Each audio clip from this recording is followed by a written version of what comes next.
There's a train I've been riding, and it's time I got off. Something's got a hold of me, and I fear it's made me soft. When we pull in the station and I jump from the car, from then on I'll be flying. If my wings take me far, don't get lost, you come around. Don't give up, you'll come around. Don't get lost, you'll come around. And my feet won't touch the ground.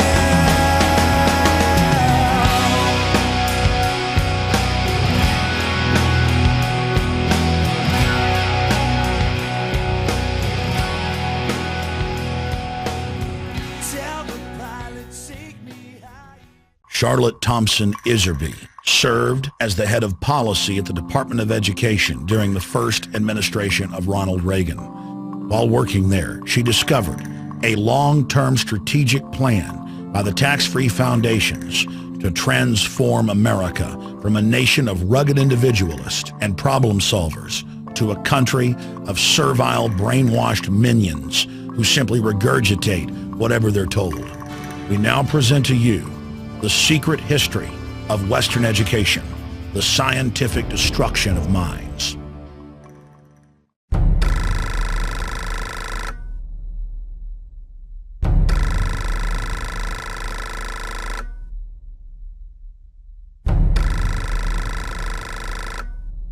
The minutes reveal that in 1910, the Carnegie trustees asked themselves this question, quote, "Is there any way known to man more effective than war to so alter the life of an entire people?" For a year, the trustees sought an effective, peaceful method to alter the life of an entire people. But ultimately, they concluded that war was the most effective way to change people. Oh, God. World War I. Horrible.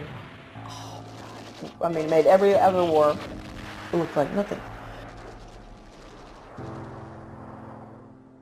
They sent a confidential message to President Wilson insisting that the war not be ended too quickly.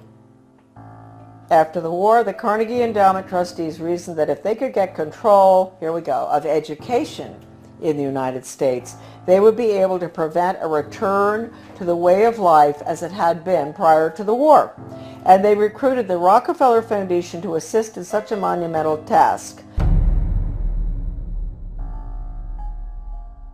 Education should aim at destroying free will so that pupils are thus schooled they will be incapable throughout the rest of their lives of thinking or acting otherwise than as their schoolmasters would have wished. Influences of the home are obstructive, and in order to condition students, verses set to music and repeatedly intoned are very effective. It is for a future scientist to make these maxims precise and discover exactly how much it costs per head to make children believe that snow is black.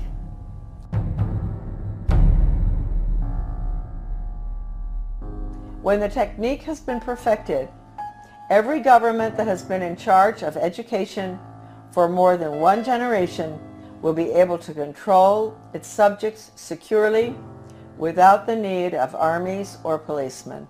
End quote. Young people cannot be trusted to form their own opinions.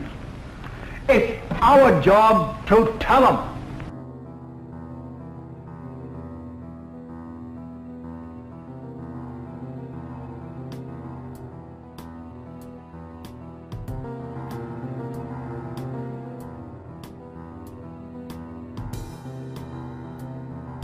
I had never intended to become involved in the battle that all of us are involved in. I had no idea anything was wrong.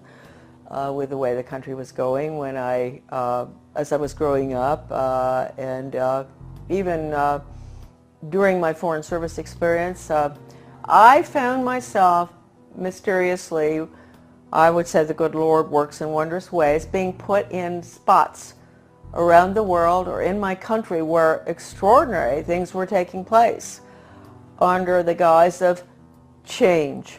And we've all heard that so much, from the Obama administration, Bill Clinton, he was the first one to mention change agents, etc. So for some reason I was plucked out, and I found myself being sort of pushed. My name is Charlotte Thompson Iserbyt. My maiden name is Thompson. My husband, who I want to give great credit to at this point, was Belgian, from the Flemish part of Belgium. I met him, I'll explain that later, in Europe when I was working at the embassy in Brussels. Without my husband's help throughout the last 30 years, certainly when we came back to Maine, my work never would have happened. And he understood beautifully. He had been highly educated in Europe, and he understood the whole plan. In fact, about 5 years after we had come back to the United States, someone gave me Gary Allen's book, None Dare Call It Conspiracy. I was on the school board, and this lady called me, and she loved the work I was doing on the school board. Of course, nobody else did, but she said, I've got a book for you. She brought it down, and I read it, and I looked at it, and I thought, I've never heard of such thing as this. I mean, this is a conspiracy to really take over the world. Thank you, Gary Allen, who's no longer with us. And so I said to my husband, good Belgian, well-educated, do you know about this? And so he took a look and he said, yeah, sure, I know about it. I said, you know about this? You know about the Illuminati and the Bavarian conspiracy? You know about all this, the plan to implement a world order huh? And he said, well, yeah, I learned all that in school. And I thought, oh, okay. So thank you, Jan, wherever you are. I think that maybe you're very involved in helping all of us right now straighten out this mess. We go back. I was born in 1930. Yes, I'm getting there. My mother was from Virginia, a wonderful Southern conservative, wonderful gal.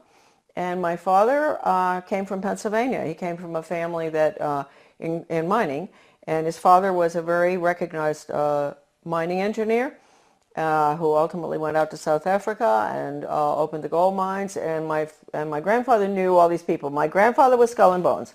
My father was a wonderful person. He was mayor of several towns on Long Island, New York, and in New Jersey, and he was a real constitutionalist. And somehow he was a member of Skull and Bones, but he didn't have anything to do with the power structure there, right? He absolutely nothing, although he did go to their meetings, and he went out to the island for retreats and all that stuff. He went to Bohemian Grove once. And so I grew up in sort of an atmosphere of, it was apolitical in a way, except for local politics, which my father was fabulous on. Anytime anybody did anything like wanted to break down local government or get rid of elected officials like regionalism does, my father would be right there with the Constitution. So anyway, I went to private schools, and I got out of prep school in Wellesley, and I decided I really didn't want to go to college. A lot of people thought it was a mistake. I wanted to go to business school instead. I was tired of somehow I had a bad feeling about things that were being pushed in the prep school. Like I was a member of World Federalists. I was falling for this junk. But somehow I didn't want to continue that. So instead of going on to Smith or Vassar or what, I went to Catherine Gibbs Business School in New York City. Wonderful, wonderful, difficult school. But I learned best grammar, how to write, accounting, shorthand, which came in very, very handy, I can assure you, especially when I was in the Department of Education. I got out, I graduated, and the Korean War was on. So I was very patriotic. My mother had always worked for the Red Cross. She was a volunteer during World War II at the mental hospitals, bringing the guys in from the war. So I heard a lot about the Red Cross, which is, I want to point out right now, changed enormously from that time. And I wish I could say it in a better way. I think it does very good work. But it's connected with all the other, non-governmental, non-profit groups, and they have all been infiltrated. I signed up for Korea, that's right, but they changed my orders. At the last minute, I went to Guam. I spent a year there. My next assignment was Chitose, Hokkaido, another air base, fighter base, I think. I finished my tour. I didn't want to come home by air. I wanted to go by ship. So I decided to go. A friend of mine went with me, third class, in the bowels of the Vietnam, which was a freighter. Luckily, I was in third class, so I was down, and we had very good food, because French have good food whether it's third class or not. Always a big bottle of wine in the middle of the table, and the people at the table were coming out of North Vietnam, coming out of North Korea, and China. They were refugees. And, of course, the Vietnamese ones spoke French, and the Chinese were very well educated. They were well educated Chinese, so they spoke English. I spoke French. So the conversations were unbelievable. They would tell me what had happened, why they were coming out, what was going on under the communists, which we didn't let General MacArthur, move in and take over. Truman brought him home. We could have won that war. We could have kept the whole Far East from collapsing, but that wasn't the plan. That old soldiers never die. They just fade away. This one woman was taking her daughter to Paris, to the conservatory there of music, to study piano. And she told me that her father, or grandfather, I'm not sure, was a very famous pianist in China during the Cultural Revolution, and that they cut his hands off. And so I never forgot that. And then the other lady, she was from Vietnam, North Vietnam, and she told me that her grandfather, they killed him because he was opposed to the communist regime, and they cut his head off and they stuck it on a pole, and they marched around town with his head on the pole, which of course was to warn the rest of the Vietnamese, keep your mouths shut, don't go up against this regime. Then my father, he's a New York lawyer, absolutely wonderful person, great sense of humor, and I know he's skull and bone, so we have to forgive him for that. But anyway, so he says to me after, I've been gone for 2 years, mind you. This is his young daughter that he cried when I left, right? What are you doing going abroad? So after 2 months home, he said to me, Shar, well, when are you thinking about moving on? And I thought, God, I've only been home 2 months. I've been gone for over 2 years, and they want me out of here. And I thought, well, I guess he's right. I better not hang around home forever. And so I went down to the State Department. I had all the background because of Catherine Gibbs. That's the best thing that ever happened. I had the credentials to get into the State Department to work for ambassadors, which I did, assistant secretaries. I worked in Washington in Soviet affairs, in Middle Eastern affairs when all the Suez Canal stuff and everything was going on. I took dictation from John Foster Dulles. I'll never forget once when he was this was really during the tremendous problems with the Suez Canal and everything, and he had Golda Meir and the ambassador from Israel, to the United States there. This is so funny because I was taking shorthand, and so all of a sudden someone kicks me under the table. Golda Meir, she's kicking her friend, the ambassador of the United States, whose name I can't recall right now, and kicked me instead. And I said, oh, gee. And she said, oh, I'm so sorry. She said, he's dictating too fast. He's a very good friend of hers. Dictating too fast. There's no way you can get it. So anyway, those are little funny stories about the State Department. But anyway, and then I was in Soviet affairs. I saw very strange things there. I went to South Africa. I worked for the ambassador in South Africa. Fascinating, because my father and my grandfather actually had lived in South Africa. Then I got sick and I came back to the States, and then they assigned me to work for Ambassador Douglas MacArthur Jr. That's the nephew of the general, and in Brussels. He was a wonderful man. He was not easy to work for, but he was a wonderful person, good American. And that was at the time, again, you see where these things kept happening in my life. This was the Belgian Congo crisis, and in Katanga. And I was there. I saw all the cables coming in regarding the UN troops and how they were raping citizens and nuns, and people were dying and all. So I was there in Brussels. Here I'm learning, Charlotte's learning, that the UN isn't what people think it is. And all these cables coming in. I meet my husband. I meet him on a train going skiing. That's how I met my husband.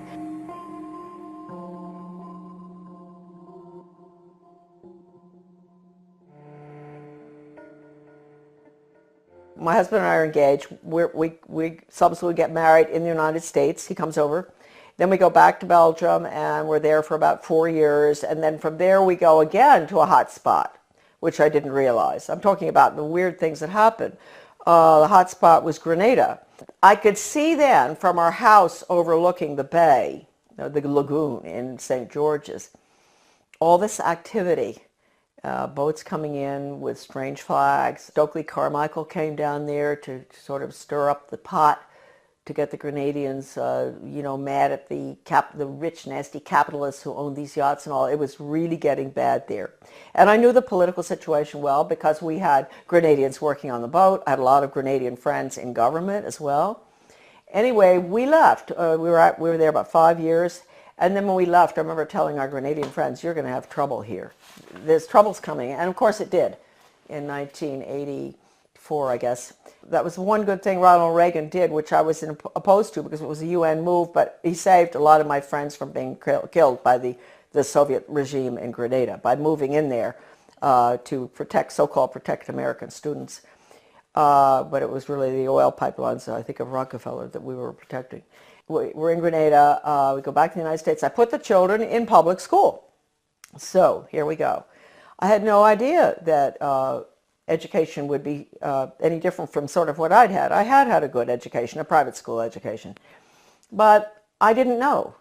And so they go into the public school system in Camden, Maine. And in retrospect, I believe that was a pilot school, one of them for the whole country, for changing our education system from an academic, classical educational system to brainwashing for the international socialist government. Everybody has all the research on this. I have so much. It's all in my book, The Deliberate Dumbing Down of America. I hit Camden and I start asking, I get on a little committee, philosophy committee, and we were all asked by the superintendent, highly skilled change agent out of Harvard, well, I want to know what all of you feel the purpose of education should be. And so I said, well, I think it should be to give the students a sound academic education in basics and also a strong sense of sound morals and values. And boom, they all looked at me and they said, whose values? And I thought, hey, what's going on here? I said, well, what's happened in my country? I mean, don't we still have the same values? I mean, don't we all sort of agree? You don't steal, you don't rob, you don't kill babies, you don't kill people in war, you don't, a lot of things that I thought we believed in. You don't lie. Everything was changing, and I saw it, and I saw the curriculum coming in, and I went for the values clarification training myself to find out.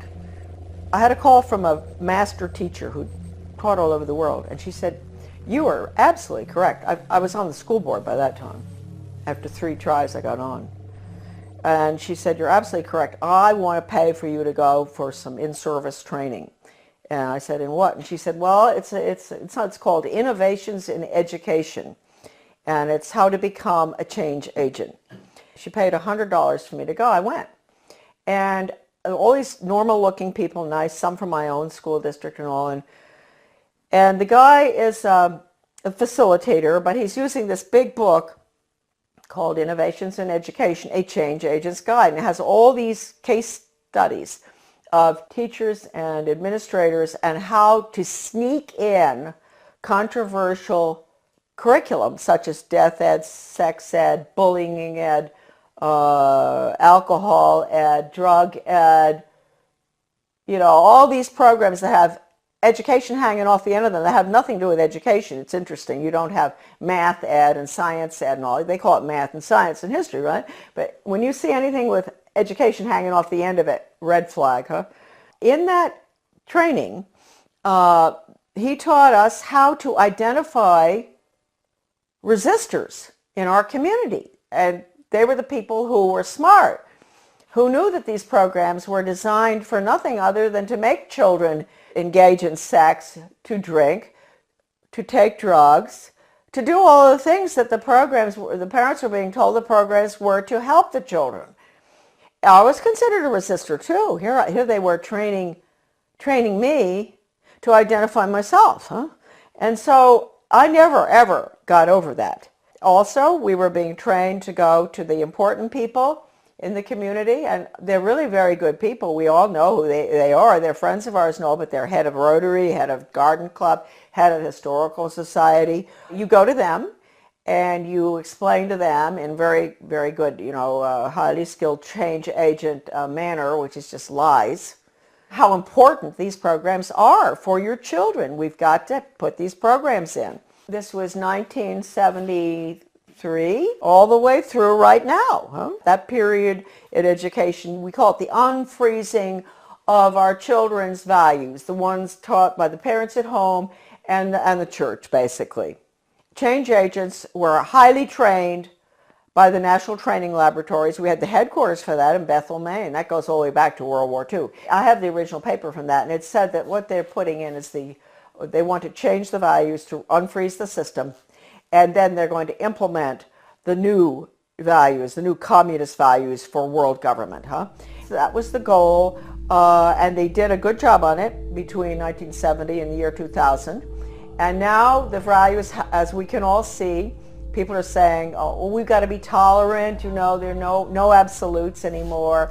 That's not fair to judge people. Don't be judgmental. If your grandmother is dying of cancer and you can't afford the medicine, it's okay to steal it. That's what you call values clarification with the education for a planned economy, using workforce training, identifying children at a very early age what they're going to do the rest of their lives. It's the Soviet planned economic system, starting as early as first grade. That's being put in now under the guise of school choice, charter schools, and using the performance-based, outcome-based Skinnerian Pavlovian method with a computer. Pavlov, interestingly enough, was a Russian. People think that he invented operant conditioning. He didn't. He went to Leipzig, Germany, and he studied under Wilhelm Wundt in the 1800s, mid-1800s. Wilhelm Wundt was a philosopher, German philosopher, who was involved in trying to figure out how you can get people to do change, understanding the psychology, what makes people click, how you can get them to do what you want them to do, etc. And he became very frustrated with the inability to change people's behavior and their views and everything, doing the traditional way, lectures and this and that and all, and discussions and all. And finally, he realized that what he was dealing with was the human soul. The soul is a very difficult thing to track. It sort of floats all over the place, and it rebels, and it doesn't, it's independent. And so he came up with a scheme to attack the nervous system. That's really what it is. It's neurological. If you can get them to react in certain ways to what you want, like when the doctor, give you a good idea, the doctor used to, physical exams, they'd take a hammer, a little rubber thing, and knock your knee, and it goes boop. So he figured, well, you know what? We can operate on that thesis where we attack the nervous system. And it's a stimulus response thing. So you have to provide the stimulus in order to get the response. Well, if it was dog training, the stimulus would be a dog biscuit or something. And ultimately, when the dog sees you taking the biscuit out of the box, he's going to do what you want, right? And so it's really pretty simple. I had never gotten involved in having to figure it out until a very good friend of mine, a teacher in Arizona, had to go through the first program that was brought out of 1965. One of the first ones, it was called Mastery Learning. And she quit education when she went through the training. She said it was so sick, and she had papers from doctors and all saying it even makes children sick. And I met her when I went into the U.S. Department of Ed because I found her correspondence came to my office, And it was referred to me, and that was how I met her. And she was the one who educated me about upward conditioning and how awful it is. I mean, it can absolutely destroy free will.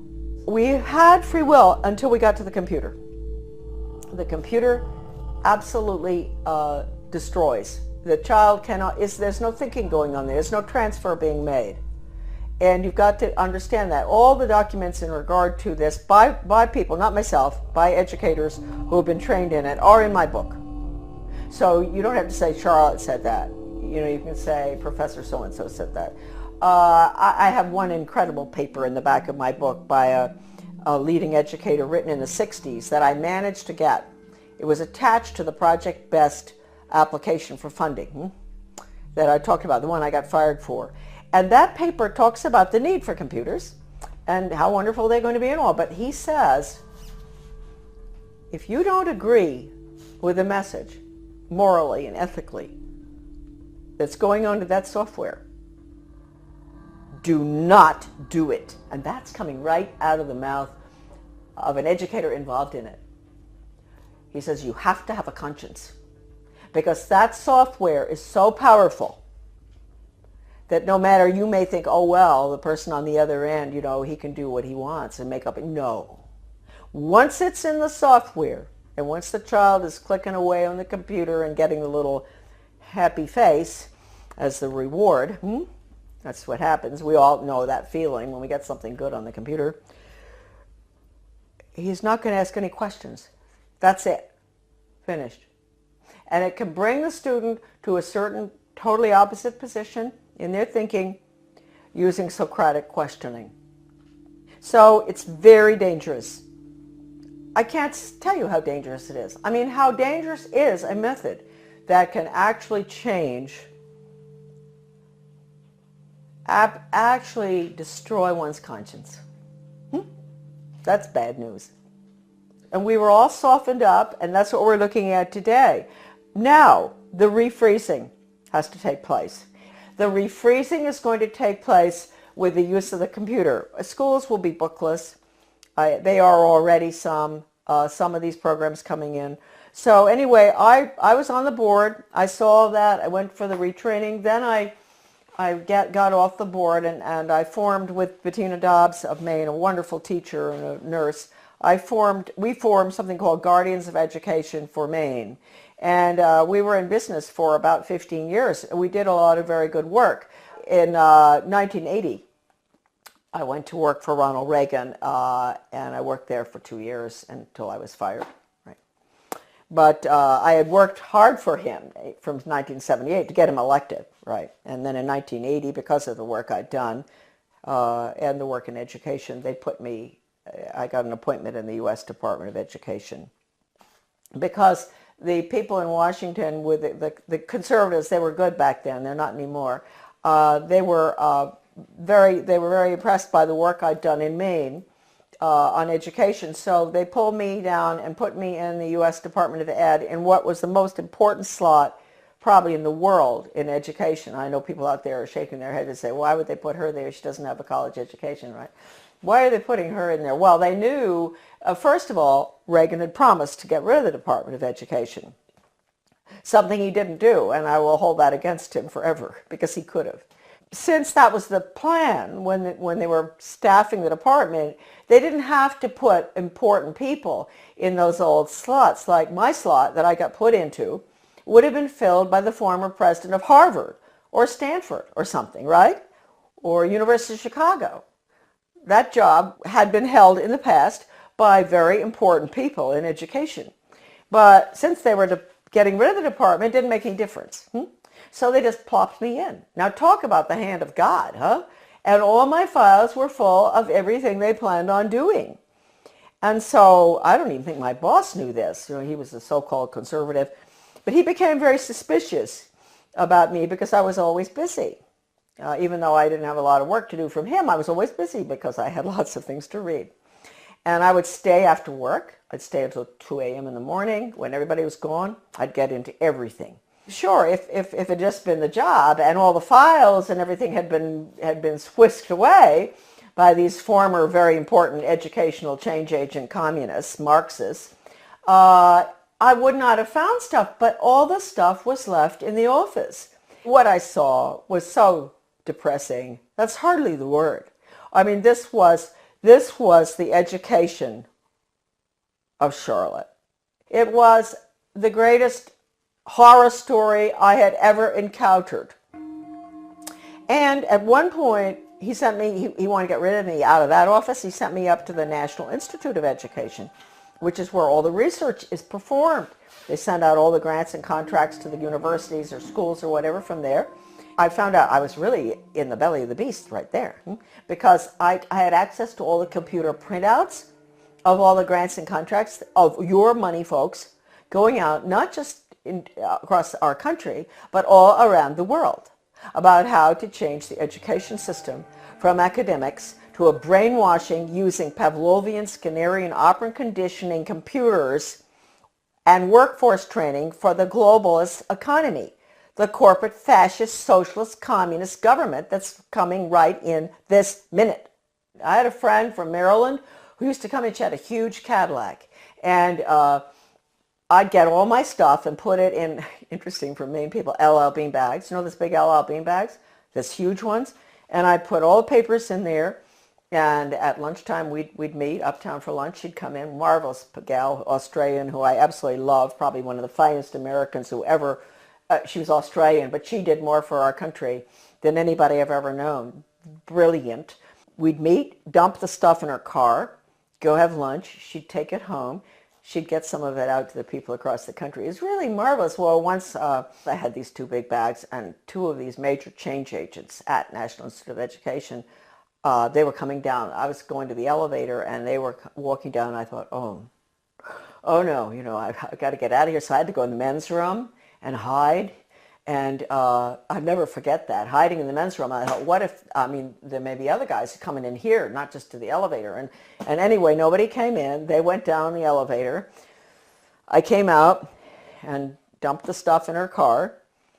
It was not a really exciting job. It was mainly to see if the universities, the schools, the different entities across the country that were getting money, or around the world, from the taxpayers, that they were getting their quarterly reports in on time. That's all. It had nothing to do with philosophy. And so one day I ran across a grant to Lansing School District, Lansing, Michigan. This was University of Michigan connection with my office. And it was a values clarification program for first graders, elementary school. And it pre and post tested those little children about what goes on at home, what religion do you, and I looked at this thing and I thought, what on earth are they doing? And so I turned to this bureaucrat who was working with the GAO about financial things, and I said, look, we're doing waste, fraud, and abuse. I know that. But I said, take a look at this. Don't you think that this is pretty wasteful, fraudulent, and abusive in another way? And so he took a look at it and he said, oh my Lord.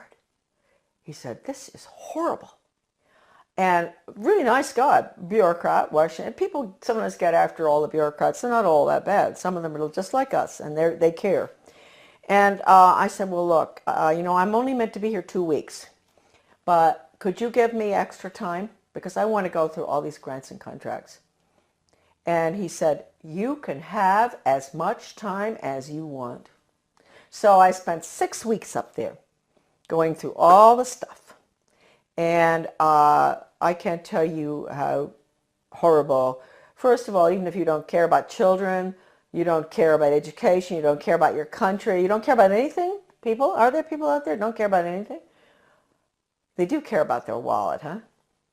You should care about this money that has been spent in the name of education. It's total brainwashing. Anything coming out of Washington is a total Marxist brainwash. And Marxism is the world of the future unless we stop it right now. I'm fired for leaking one of these documents to Human Events. It was the one that put technology into, with the computer on, with the curriculum on it. It was a grant going out to every single state with the computer curriculum for the state. Can you imagine? Designed by Washington and all the different government education associations. And within that big paper that I found, Better Education Skills Through Technology, it was called, Project BEST. I found this one paper, one thing, this was sort of a draft, and it said, what we at the federal level can control and manipulate. That's a direct quote, colon. And then it listed, this is for us at the local level because we don't know how to run our own laws, and the state. I get fired. Then I write the president, I write Reagan, and I tell him what's going on in the department. And I said, you would be shocked if you knew. This place has got to be shut down, etc. And it was a long letter. I explained everything, that the U.S. Department of Education is a Marxist factory designed to destroy any semblance of good values, academics, etc., and to make sure our children march blindly into a socialist communist world government. That's the goal of the U.S. Department of Education. They didn't want anyone to know that Ronald Reagan had that letter. So I never got a reply. I tried to. I called Ed Meese. I went home, called Ed Meese, who was the chief counselor or whatever in the White House, and I said, I want to talk to you all. I want an answer to that letter. Finally, I went down and talked with Ed Meese's aide, Ken Cribb, and I said, he patted me on the shoulder, you know, that way they do that. Oh, Charlotte, aren't you pleased to know the president got your letter? That's an admission right there. I know he got it because John Lofton, a journalist at that time in Washington, called his office, the White House, back in 1983 or something, and asked. And they said, yes, it's on his desk, and he's marked it up. So let's get that straight. He had it. The purpose of that letter was to make sure that that department is abolished and the American public education is returned to its original status, run at the local level and with elected school board members and with no influence whatsoever from the federal or international level. That's how it should be. It was the best education system in the world. That's what I was asking for. Anyway, it didn't happen. That letter to Reagan, again, is on my website, Deliberate Dumbing Down, under a PDF. I wrote in 1985 a book called Back to Basics Reform, or Skinnerian International Curriculum. And to make sure people read this little 39-pager, I decided to put an asterisk so that they didn't really have to read it. I put an asterisk which said, necessary for United States participation in a one-world socialist government plan for the early years of the 21st century.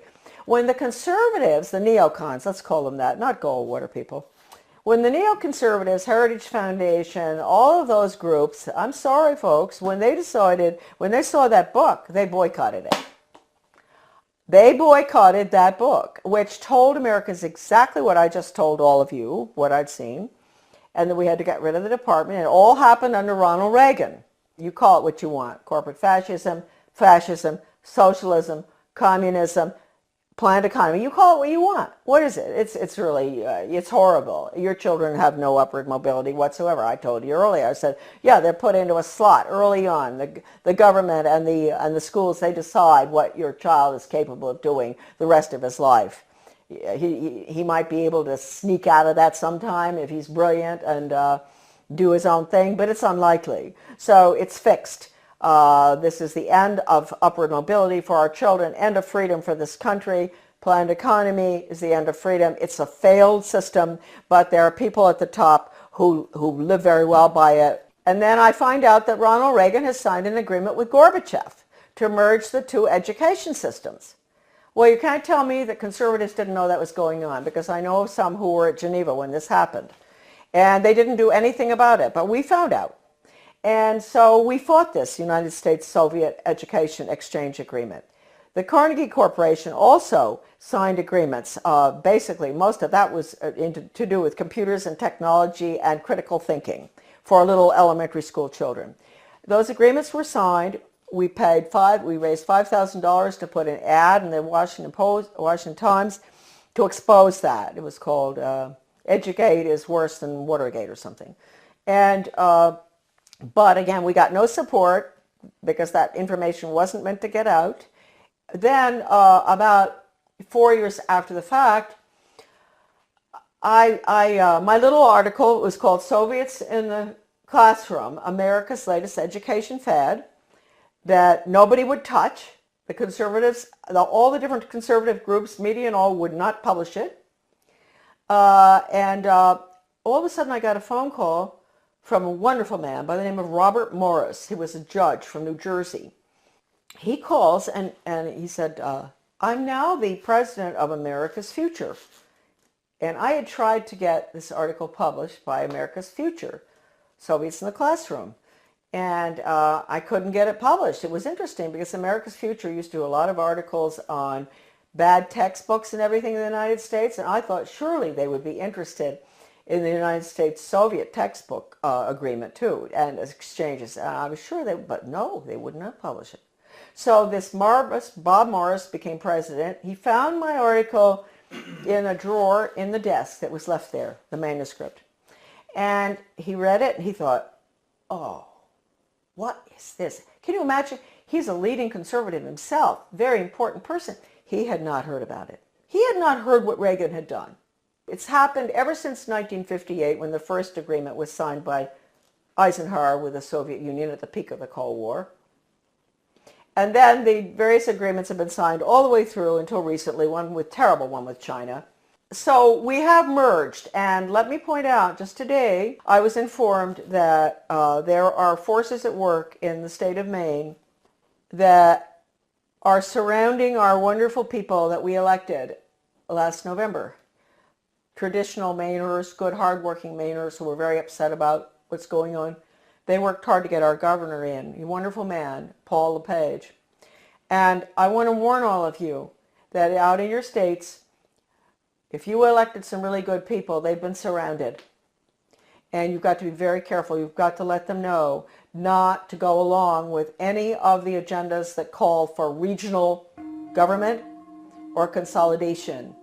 Because regionalism, you know, the merging of services, the police forces in one town, police force merges with another one, the schools consolidate, all the little schools merge into a big one. They tell you that's to save money and all. They're lying to you because it doesn't. We know that. It doesn't save money. But what it really is, regionalism is communism. And I have an article. It's in Deliberate Dumbing Down of America. You can look up the name Zeitlin. You will see this communist writer for the Communist Daily World in the mid-70s talking about the need for the United States to implement regionalism and consolidation. It's communism. So any effort that you see out there where they use the word, they don't use the word regionalism that much anymore, they're getting smart. They use the word consolidation. They convince the people, especially in economic downturn times like right now, this tragic time we're going through, that this will save money, that it won't have as high taxes. Consolidate, consolidate.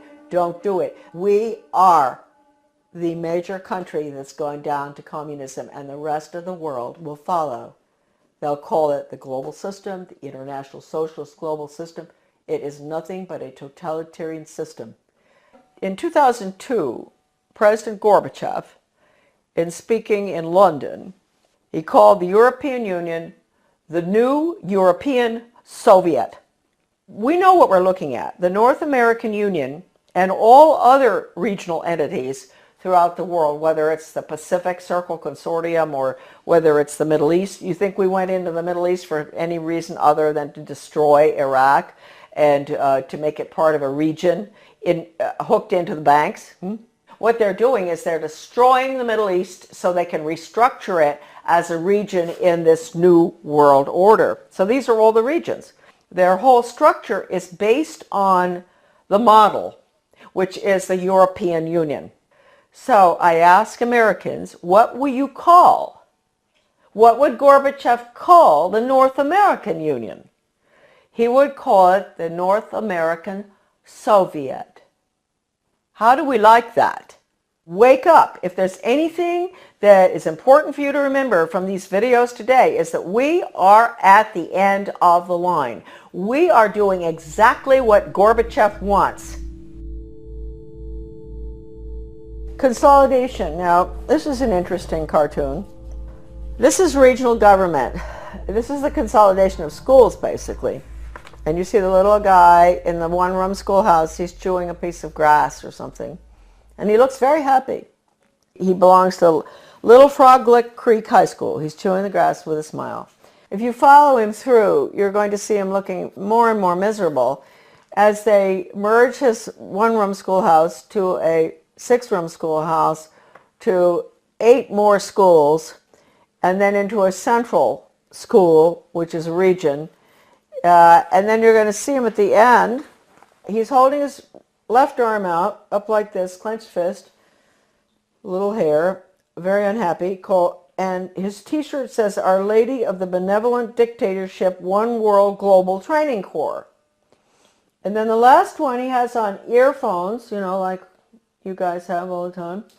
Finally, he's smiling. He's connected to something with a wire. And it says, Interplanetary Carbon Unit Reprogramming Pod.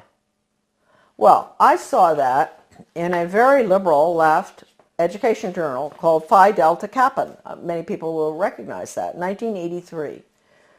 The title of it is Consolidation, going from the small school to the central regionalized school, and which is what regional government is all about. And you can get rid of all the parochial views that the children have in the little school, where the parents can go, the school board meeting is just across the street, the school, and all the parents know each other, the teacher, it's a lovely atmosphere. And then you end up with all the children going long distances on the bus, which is no good for them, to the regional school. And then you have country boys and girls who are being mixed with city boys and girls. So then they get into the drug scene. So we've seen with consolidation that the test scores go down, the drug problem gets worse, the cost of education increases, although they tell you that consolidation is to make it cheaper. A lot of people just don't understand the word consolidation. Consolidation is consolidating all the services together under the guise of this is going to be cheaper for you. But in the process, what happens is you lose all your elected officials because all of these entities are being merged. So at the local level, you don't have any representation anymore. And ultimately, you spend far more. That's the whole restructuring of our constitutional form of government, is being thrown to the wolves in favor of this regionalism and consolidation system in every area. Education, government bureaucracy to make things cheaper, you name it. Planning, the word is central planning. That's the Soviet system, central planning, regionalism. No matter how beautiful everything looks outside, no matter how good those restaurants are in your town, or the good funny movies, or the whatever, no matter whatever beautiful things you see in your life and your family, etc., folks, it's curtains. October 24, 1975, the World Affairs Council of Philadelphia issued a Declaration of Interdependence, written by well-known historian and liberal think tank Aspen Institute board member Henry Steele Commager.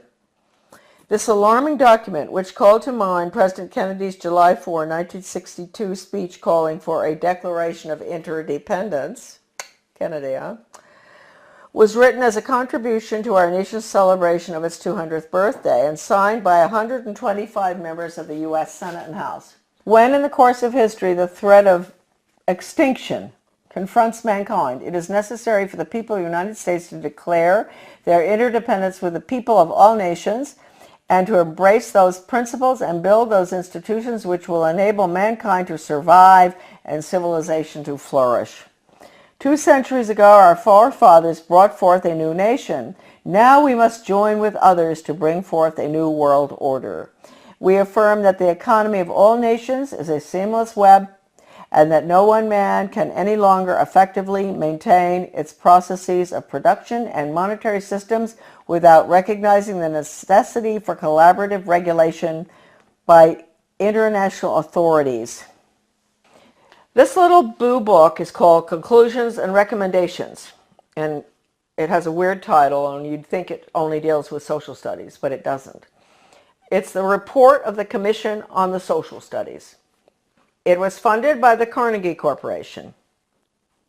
And the book virtually recommends that the curriculum all be geared towards the Soviet system, internationalism, planned economy, etc. It's been referred to by a leading British professor of British socialism as a plan for a socialist America. This book is at my son's website, AmericanDeception.com, thank heavens, because this is the only copy that exists in the whole world, right here. All right, so that's dated 1934. And what they're doing there is they're really talking about putting in a planned economy. So that's what we're putting in right now with the program that's just going into our little school in Dresden, Maine. We've put in the Di Lorenzo Reinventing Schools plan, which I said earlier, your children will be graduating at 14 or 21. No grades, no ABCD, no kindergarten through 12th grade, because it's going to all be workforce training, and the curriculum will be based on the Malcolm Baldrige Total Quality Management Award that has only in the past been given to Cadillac and Hilton Hotels and things like that. The Malcolm Baldrige National Quality Award gets results. We're not there yet. We're continuously improving, and it's something that is so deep in our organization that the concepts and principles of Baldrige will be applied forever here. So this same Carnegie Corporation in 1933 instituted the 8-year study, which went on until 1941. That's the Skinner method, performance-based, results-based. That's all what you can do, not what you know in your head. They don't want children to think or know anything, no history. It's what you can do for the good of the global economy. And the Education Commission of the States, a very important unconstitutional regional entity which controls education in every state as well, they had a little newsletter that I used to get. And one day I was reading it and my eyes went down to the bottom of the page and I said something.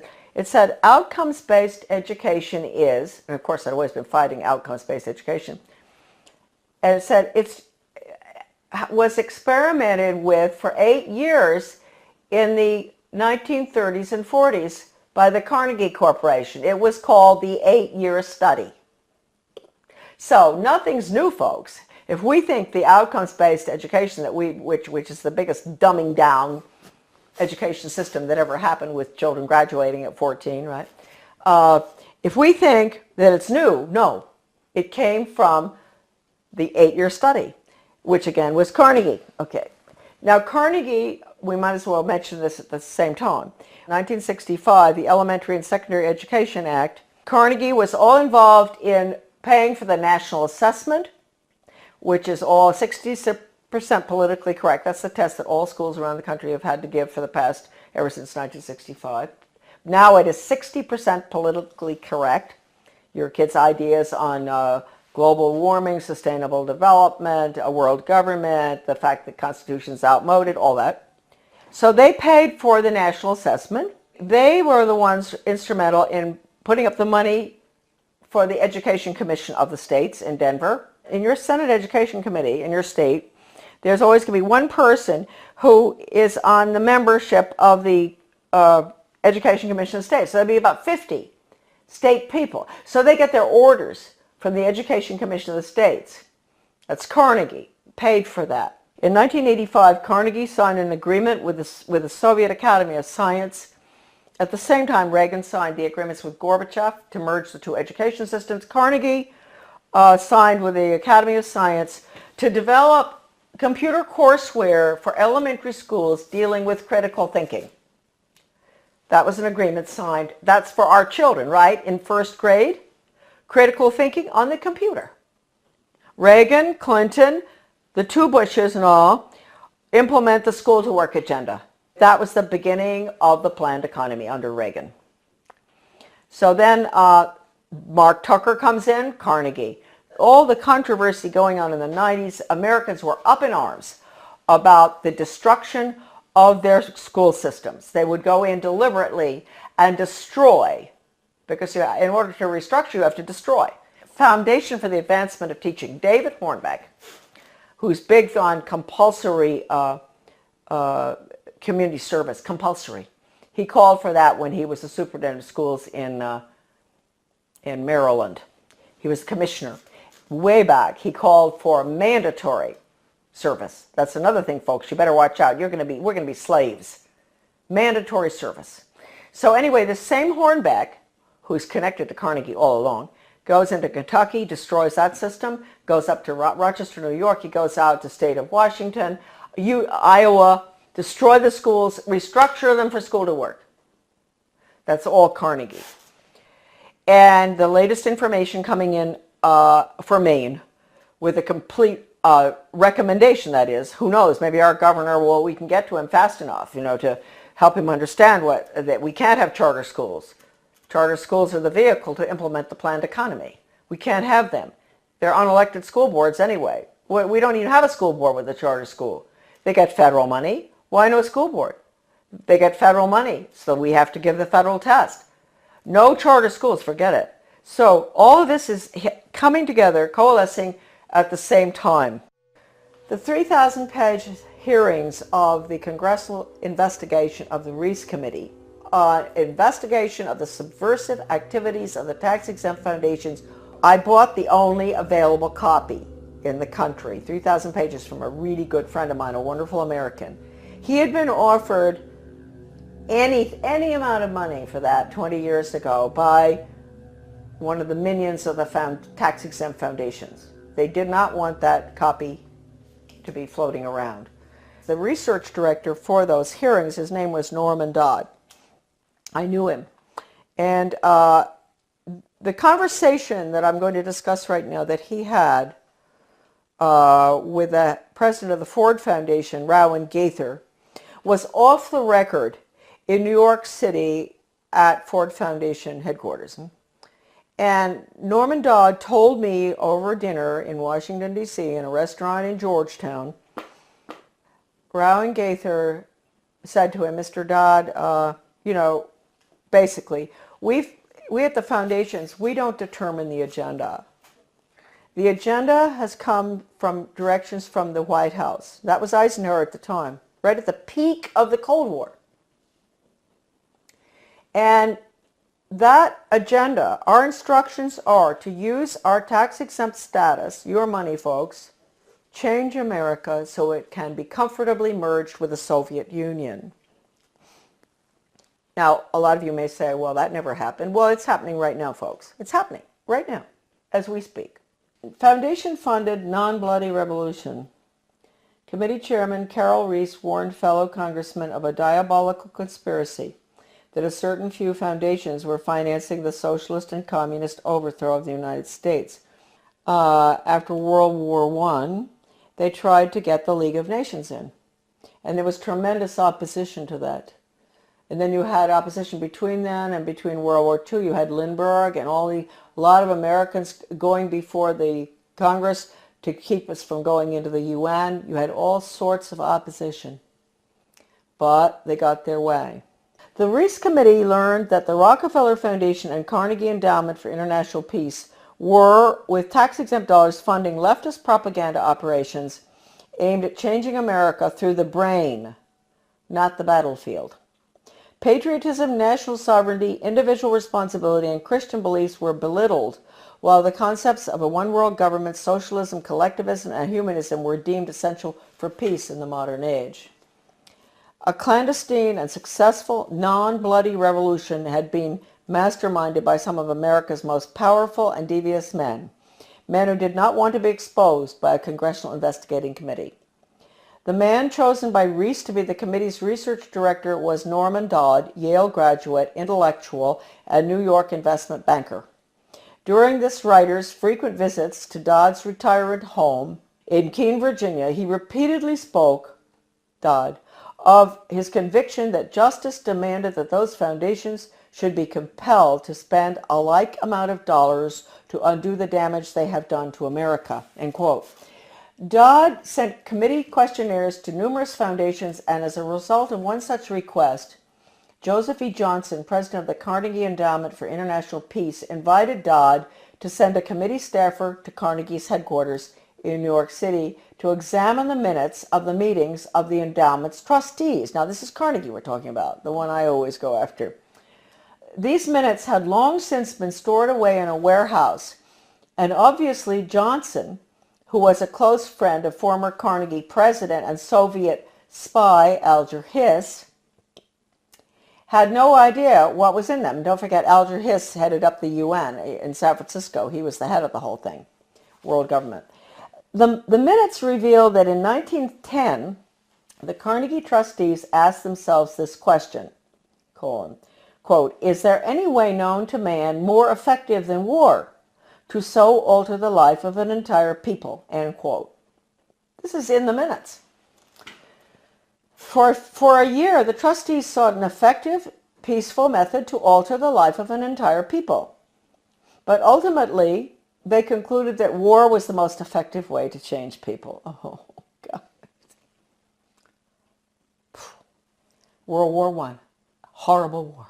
Oh, God. I mean, it made every other war look like nothing.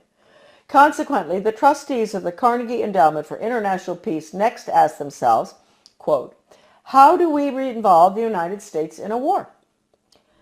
And they answered, quote, we must control the diplomatic machinery of the United States by first gaining control of the State Department. Now, don't forget, this is 1910. Norm Dodd said that the trustees' minutes reinforced what the Reese Committee had uncovered elsewhere about the Carnegie Endowment, that it had already become a powerful policy-making force inside the State Department. During those early years of the Carnegie Endowment, war clouds were already forming over Europe, and the opportunity for the enactment of their plan was drawing near. History proved that World War I did indeed have an enormous impact on the American people. For the first time in our history, large numbers of wives and mothers had to leave the home to work in war factories, thus effectively eroding women's historic role as the heart of the family. The sanctity of the family itself was placed in jeopardy. Life in America was so thoroughly changed that, according to Norman Dodd, quote, the trustees had the brashness to congratulate themselves on the wisdom and validity of their original decision, end quote. They sent a confidential message to President Wilson, horrible, listen to this, insisting that the war not be ended too quickly. Carnegie trustee Cleveland Dodge, one of Wilson's financial supporters, had direct access to the president, and as did Elihu Root, endowment president from 1910 to 1925. After the war, the Carnegie Endowment trustees reasoned that if they could get control, here we go, of education in the United States, they would be able to prevent a return to the way of life as it had been prior to the war. And they recruited the Rockefeller Foundation to assist in such a monumental task. According to Dodd, quote, they divided the task in parts, giving to the Rockefeller Foundation the responsibility of altering education as it pertains to domestic subjects. That was the Southern Education Board they set up. But Carnegie retained the task of altering our education in foreign affairs and about international relations. That would be UNESCO, UN, all that stuff. The foundations decided that the most effective method of achieving this goal would be to alter American history. So they awarded grants, fellowships, and scholarships to those professors and historians who would rewrite American history and promote one-worldism, humanism, and socialism. By the early 30s, the well-laid plans of the foundation trustees had reached fruition, and a Reese Committee staff report concluded, 1, that there had indeed been a non-bloody revolution in America between 1933 and 1936, 2, that a certain few foundations had funded efforts to change the beliefs of the American people through education and propaganda, and 3, that these revolutionary changes had been accepted without resistance. To demonstrate how thoroughly American opinion had been changed according to the plan of the foundations, we cite the following historical example. At the end of World War I, Woodrow Wilson and his shadowy alter ego, Colonel Edward M. House, tried to sell the U.S. Senate and the American people on the idea of the League of Nations. This was, of course, the first concerted international effort towards a one-world government. Wilson and House failed in their mission, But a generation later, after another great war and much re-education via college international relations clubs, international studies, educational grants, and the like, the Senate and the people readily accepted membership in the United Nations.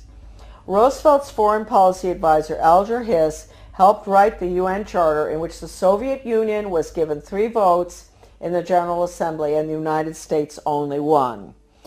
And then before his perjury conviction for lying, that's Hiss, about his Soviet espionage activities, he went on to become president of the Carnegie Endowment for International Peace.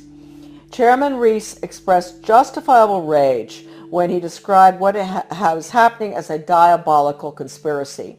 The conspirators had left little to chance. Those congressional investigations of the early 50s into tax-exempt foundations were mandated by the House of Representatives in a resolution stating, quote, "The committee is authorized and directed to conduct a full and complete investigation to determine which of such foundations and organizations are using their resources for un-American and subversive activities, for political purposes, propaganda, or attempts to influence legislation." Now, folks, I want to tell you the 3,000 pages of testimony, Reese Committee hearings, is at my son's website, AmericanDeception.com. The person I bought the hearings from, the transcript, was offered 20 years ago any amount of money for that 3,000 pages. The foundations wanted it back. It was the only copy left available. And he would not sell it to them. So my friend sold it to me. My friend knew Norman Dodd very well. He sold it to me for $3,000, which is really cheap. All right, a dollar a page. He'd been offered any amount. They said, "We'll pay you anything. You name it, anything. We want that copy." So it's now on the web for everybody to read. All right, now we'll continue. The congressional investigations, right. To determine which of such foundations and organizations are using their resources for un-American and subversive activities, for political purposes, propaganda, or attempts to influence legislation. The tax-exempt status granted to foundations by the Congress of the United States is a special and powerful privilege subsidized by the American taxpayer. Therefore, Congress has not only the authority but also the obligation to investigate how tax-exempt funds are spent. This should be the next investigation. Ron Paul should do this one, after the Federal Reserve. The Ford Foundation, largest of all the foundations, balked when it received a preliminary questionnaire from the Reese Committee. H. Rowan Gaither, president of the multi-billion-dollar foundation, summoned committee research director Dodd to foundation offices in New York City. At the meeting, Gaither asked, "Mr. Dodd, we invited you to come here because we thought that perhaps off the record." You see, that's why it's not in the transcript of the hearings, what I'm reading you now. This was off the record in the office in New York City. "We invited you here because we thought that perhaps off the record you would be kind enough to tell us why the Congress is interested in the operations of foundations such as ours." Gaither answered his own rhetorical question with a startling admission. "Mr. Dodd, all of us here at the policy-making level of the foundation have at one time or another served in the OSS, the Office of Strategic Services, the forerunner of the CIA, or the European Economic Administration, operating under directives from the White House. We operate under those same directives. The substance of the directives under which we operate is that we shall use our grant-making power to so alter life in the United States that we can be comfortably merged with the Soviet Union." End quote. Stunned, Dodd finally replied, quote, "Why don't you tell the American people what you just told me? And you could save the taxpayers thousands of dollars set aside for this investigation." Gaither responded, "Mr. Dodd, we wouldn't think of doing that."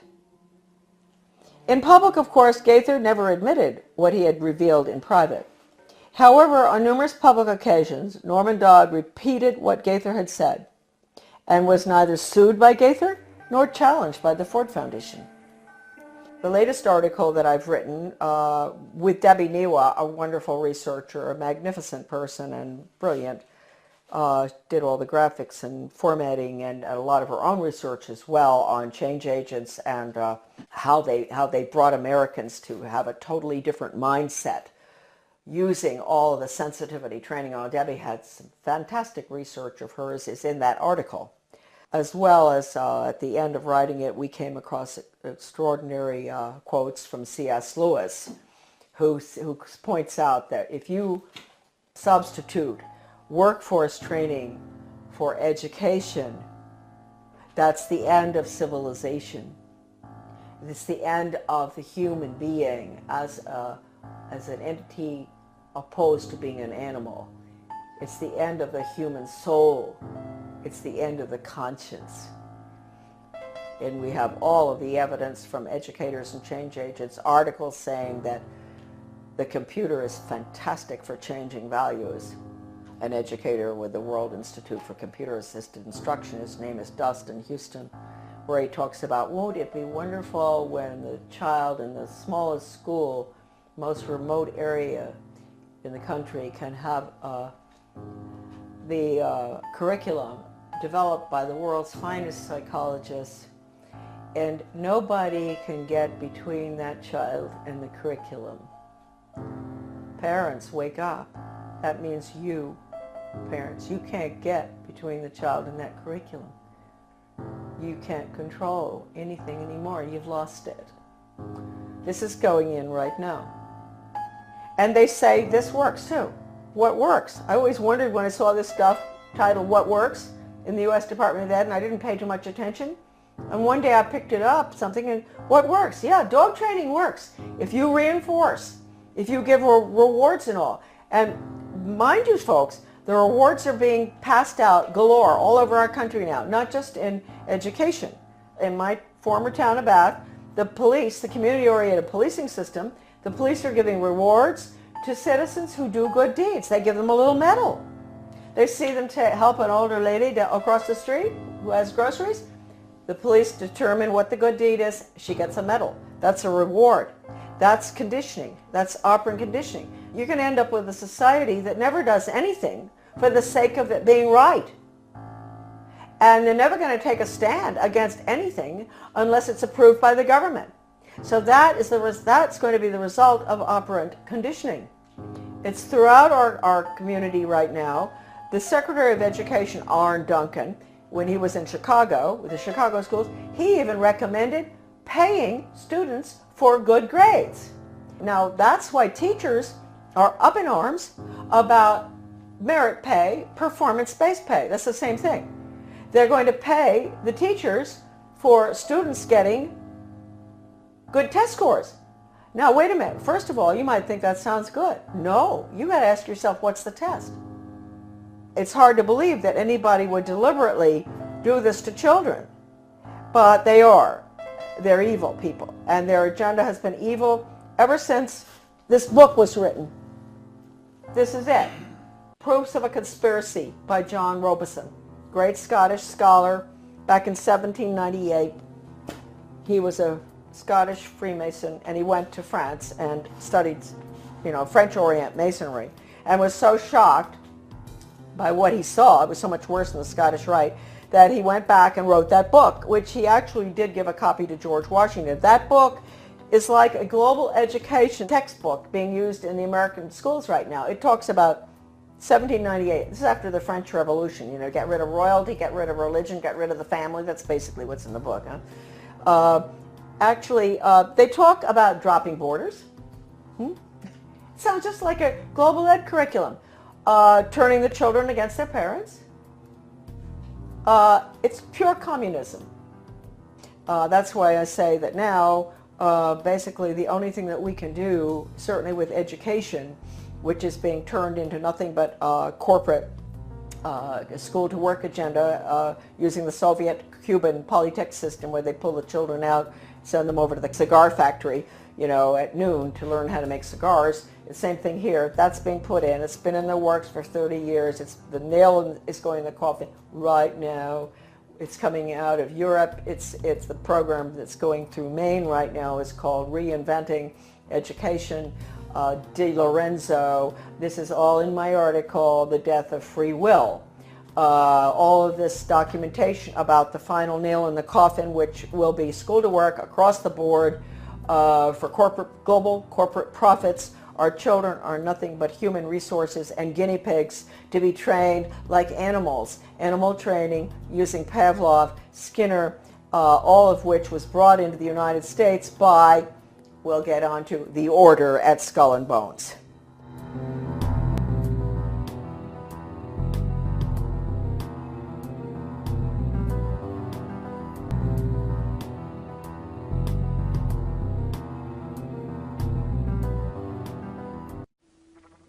Skull and Bones, the order at Yale, 15 of them selected out of every junior class. They paid. Wall Street financed Hitler, financed Stalin, creating communism, which is what they did. That's all very bad, and Skull and Bones is all involved in that with the order. They concerned the build-up of the three types of socialism, Bolshevik socialism in Russia, what we might call welfare socialism in the United States, and Hitlerian or National Socialism. And each book examines the financing and the contributions made by Wall Street, by international bankers, to the development of that specific form of socialism. It also was involved in changing the American education system from a classical academic, brain-oriented thinking, destroying that, and imposing an animal training method, which Skull and Bones was deeply involved, and I think I would just say the only entity at that time deeply involved, and managed to bring that wretched system of operant conditioning, Pavlov, Skinner, whatever you want to call it, animal training, out of the laboratory in Leipzig, Germany, Wilhelm Wundt, and get it adopted by leading American educators. Motivation and reward are crucial factors in learning. A motivated animal will learn any response which occurs and is promptly followed by a reduction in the strength of the drive.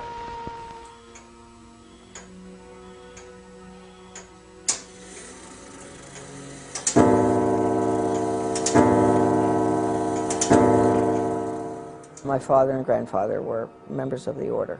Skull and Bones was put together by William Russell in 1830, secret society at Yale University.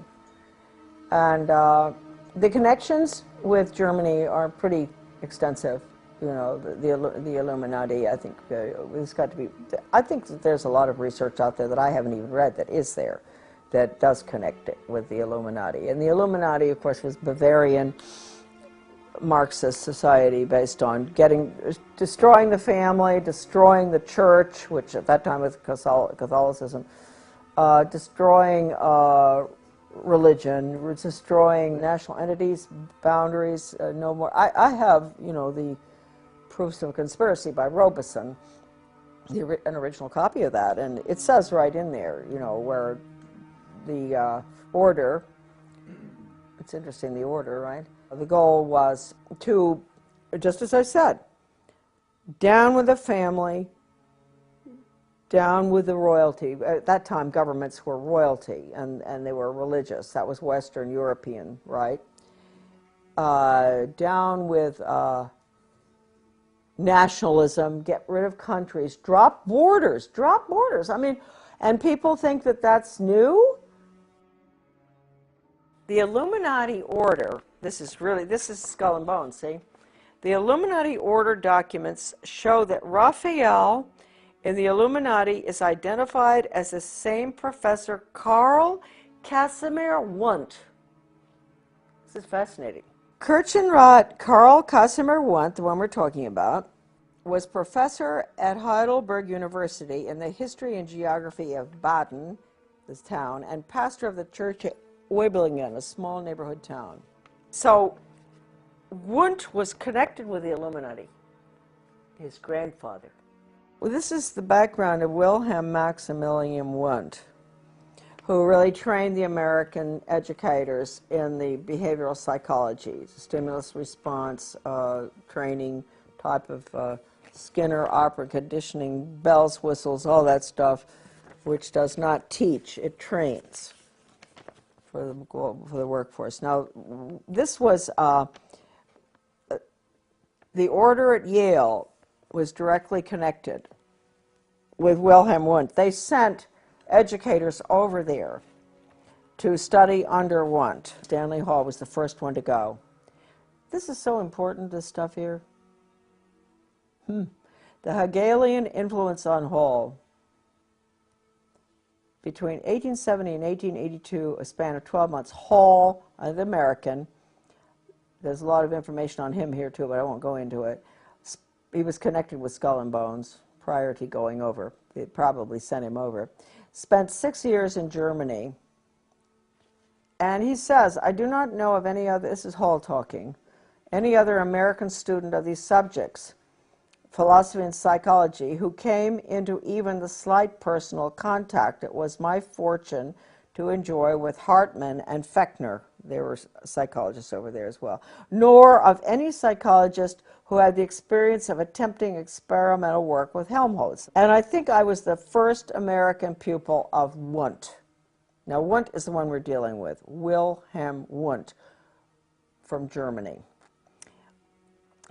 He had the first laboratory, and people think that American psychology and all was, the psychologist studied under Pavlov, that Pavlov was the first. No.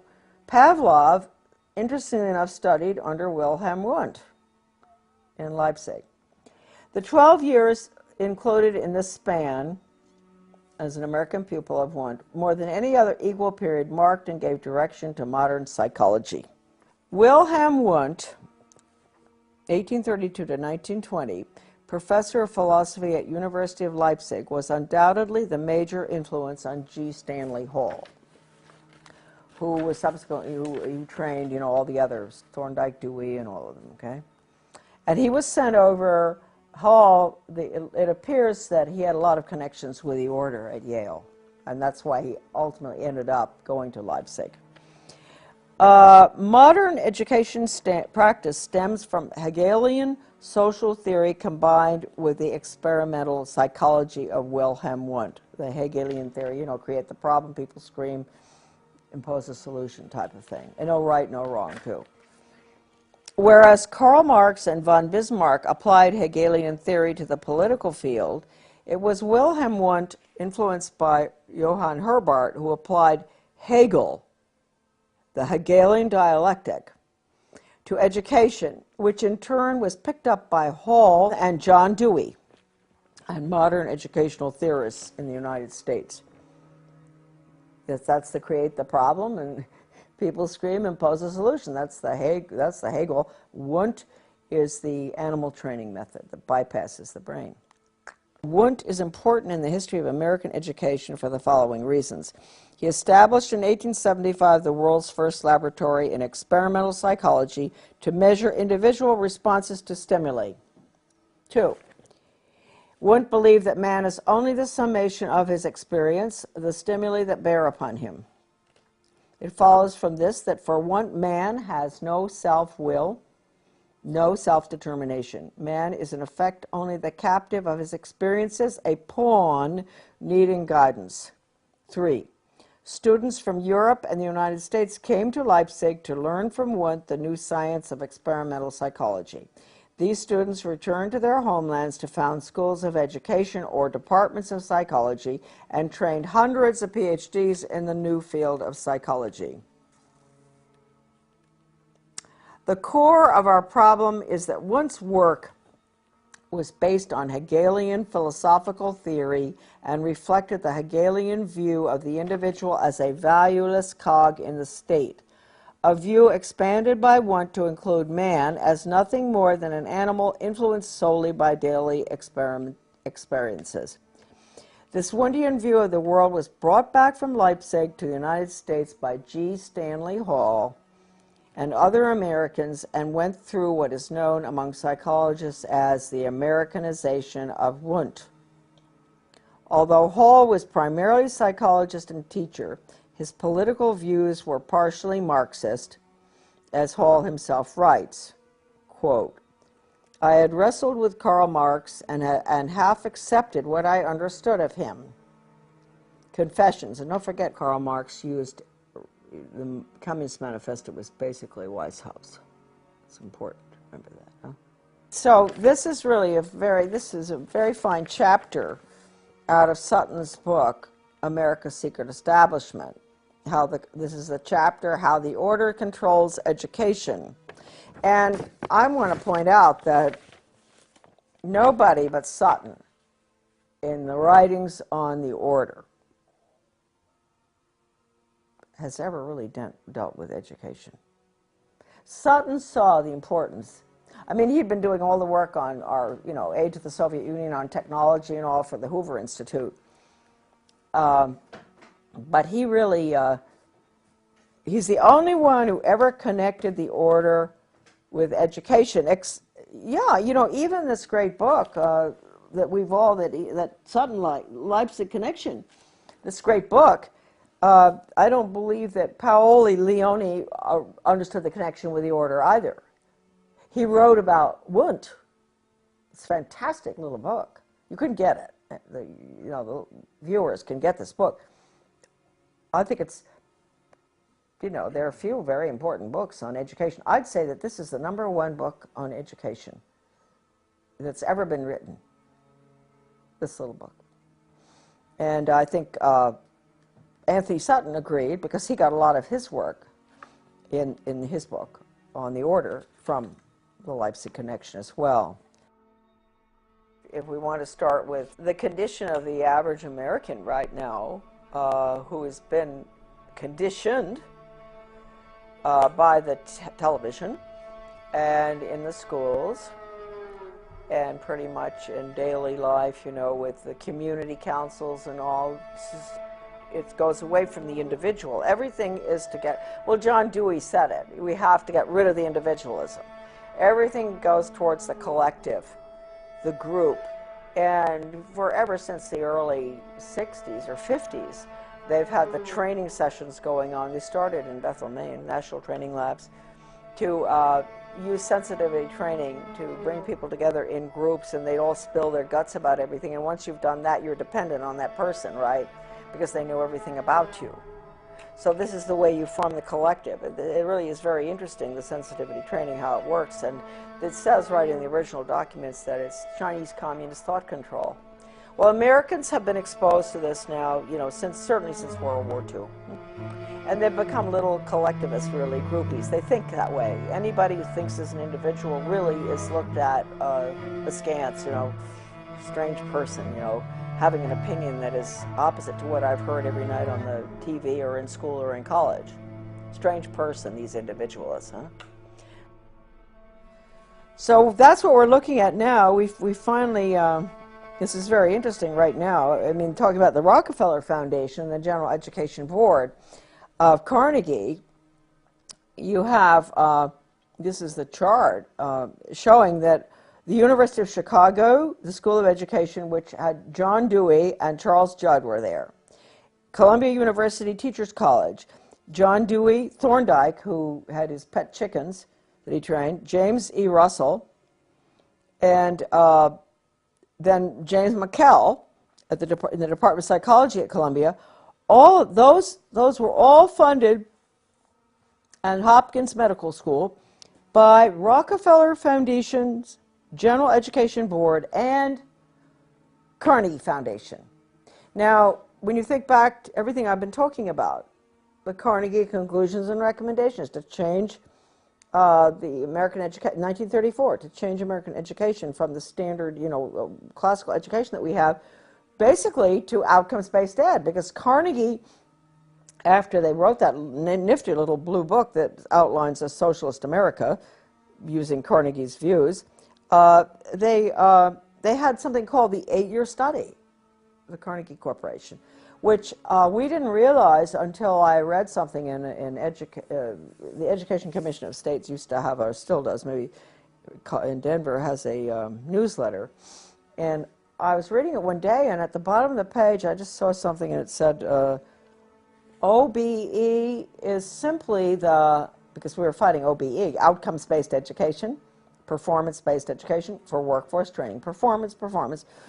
And I turned the page, and I said, it's just a rerun, virtually, of the Carnegie Corporation's 8-year study. in the 1930s. And I went, what? And then we went and we got the whole 8-year study out of the University of Georgia Library, because the editor of my book lives in Athens, Georgia. And we got the 8-year study. And the 8-year study actually is what they're putting in right now. It's the no grades. It's removing the Carnegie unit, which requires the old Carnegie unit. You guys went through it in school. You know, we all did. 4 years of math, 4 science, 4 English, 4 history, whatever, in order to graduate. And all of that has been removed now because the student is not focusing on intellectual endeavor. It's workforce training. And so they're taking those years away, and they're taking A, B, C, D grades away. They're taking kindergarten 1, 2, 3 through 12 away. And the whole thing is an open system where the child proceeds at his own pace and has his own test. He's not being compared against anybody else, no competition, because he is the cog in the wheel. He's being trained for the state and the corporations, not for his own upward mobility. Forget classical education. That's what they're putting in right now. They're calling it Reinventing Schools Coalition. And interestingly enough, why I should be living in this small town of Dresden, Maine, where it's one of the pilots, one of the few in the country for it. I went over and I found out about it. Their whole goal was to turn education on its head into training, which is exactly what they wanted to do, because if you take the Carnegie's little conclusions and recommendations for the social studies, forget social studies, okay, I don't know why they call it that really. It was really conclusions and recommendations for the destruction of American education, that little book. By putting that new system in, and the very people who signed off on their report were involved in all of this, Columbia. George Counts, Rudd, Ballou, you know, all the names. And so Carnegie, whereas you had Hopkins and University of Chicago and all were putting in the method, Carnegie was advocating the change of our formerly free market system to a planned economy, Soviet style, through the schools. That's the little dark blue book, Conclusions and Recommendations. That is recommending a new form of government and economic system for the United States, and it clearly states in there the American people are going to have to get used to this, because this is the new order. That is these barriers are breaking down all over the world. We've got to have a world system and all. You know, this is all. I mean, this isn't direct quotes, but this is what the book tells you, and that the curriculum has to be completely revised from the old classical curriculum to focus on world government, basically. That's that little 1934 book. So at the same time, you had Columbia University and Dewey and all of them. Dewey had, you know, a lot of them had been to the Soviet Union, George Counts, and they were just saying, this is the most wonderful system, blah, blah, blah. Well, you know, I think Counts recounted or recanted sort of at the end, you know. I think he realized, because things were getting pretty brutal in the 30s under Stalin. It was pretty hard to defend the system. But anyway, the goal, I think, people will always ask, well, why on earth did Wall Street finance the Bolshevik Revolution? Why would they do that? Well, I think they did it because Russia was a very, I don't think they did it because they were atheists or one thing or the other. I mean, William Boyce Thompson, he was first head of the Federal Reserve, I think. He put 100,000 of his own money into Russia. I think it was all greed, personally. I think that's why they initially started supporting the Bolshevik Revolution. I think they wanted to be in control of the natural resources. I'm talking about America's Secret Establishment by Anthony Sutton. I knew Anthony Sutton. We met. We both were working on U.S. Soviet policy. I used to be in the State Department, so I was interested in that too. But one day, he said, I'm interested in the influence of the order at Yale. And I said, oh, you are? And interesting enough, I had just the day before received the copies of the membership in 3 or 4 little books. They're actually, we can take pictures of them if you want. I have them. And he said, you have the membership list? And I said, yes. And he asked me to send it to him, and I did. He promised he'd get them back, which he did. And he told me, he said, Charlotte, I've been doing research for the Hoover Institute for several years on U.S. aid to the Soviet Union and wondering, what on earth are we doing? Why are we building up our enemy? I just couldn't understand it. And he said, when I put all those names on the membership list that you had out on the dining room table, all of a sudden everything made sense. I saw the names of these very important people who were all involved in the defense contracts, who were involved in education going way back, everything. I saw what they were doing. And that was when he became, he really started focusing.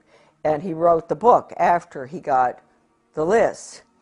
And I've always really liked that. This is a really good quote here that I like to use, because not just because the fellow that he's quoting was a friend of my father's, sort of interesting, but because it tells you exactly how important the Order of Skull and Bones at Yale is.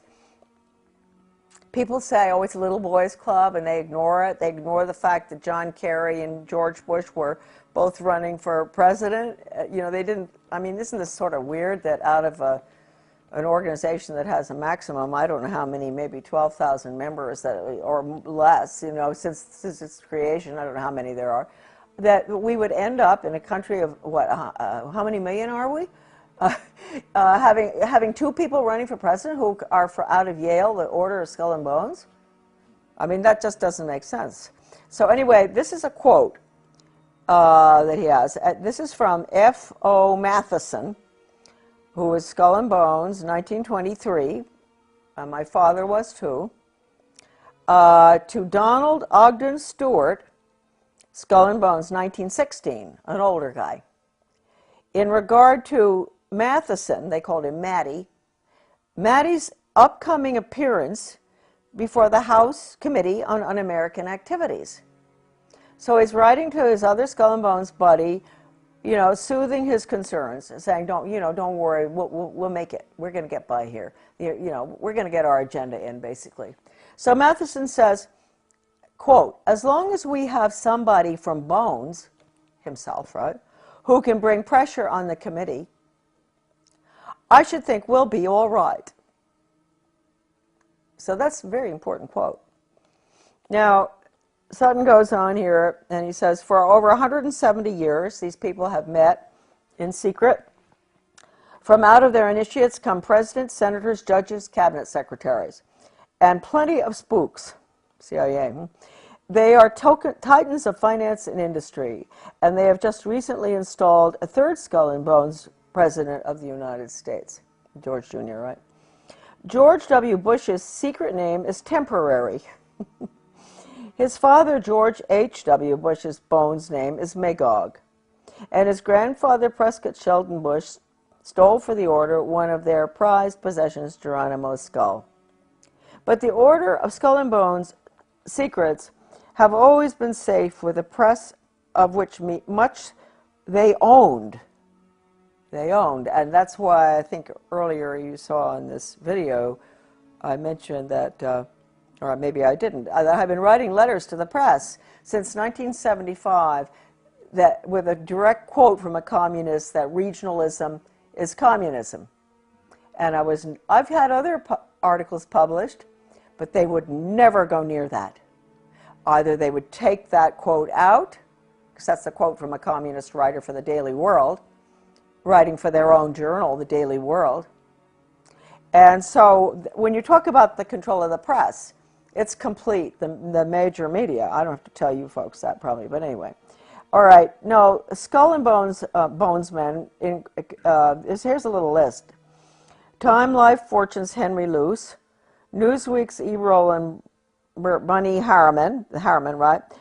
Kells Communications, Alfred Kells, National Review's William Buckley. Boy, he took us to the cleaners, didn't he? Atlantic Monthly's R.W. Davenport. I guess Buckley was the one that managed to get the conservatives in line, so they're supporting a planned economy and all, right? He said that he said that John Kenneth Galbraith was one of his best friends and he admired him. So, Didn't he repudiate the Birchers? Oh yes, yes. Went after the Birchers. He did terrible things, Buckley. Atlantic Monthly's Davenport, among others. If the order is mentioned in the establishment press at all, Bones is defined as just a staid wayside for students. Its glory faded. This book is extremely important. You can go on the internet to get it. You said Alex has got it, is that right? I think we do. You're right. Anthony Sutton was educated at the Universities of London, Göttingen, and California. While research fellow at the prestigious Hoover Institute, he produced the monumental 3-volume series, Western Technology and Soviet Economic Development. Other books include The Best Enemy Money Can Buy, Wall Street and the Bolshevik Revolution, Wall Street and Hitler, and many others. All right, this is a picture of my grandfather, Samuel Clifton Thompson, born in Pottsville, Pennsylvania. And this picture is taken just before he went out to South Africa as a mining engineer to open up the gold mines in South Africa. I might point out that he was the first member in the family from the Order of Skull and Bones.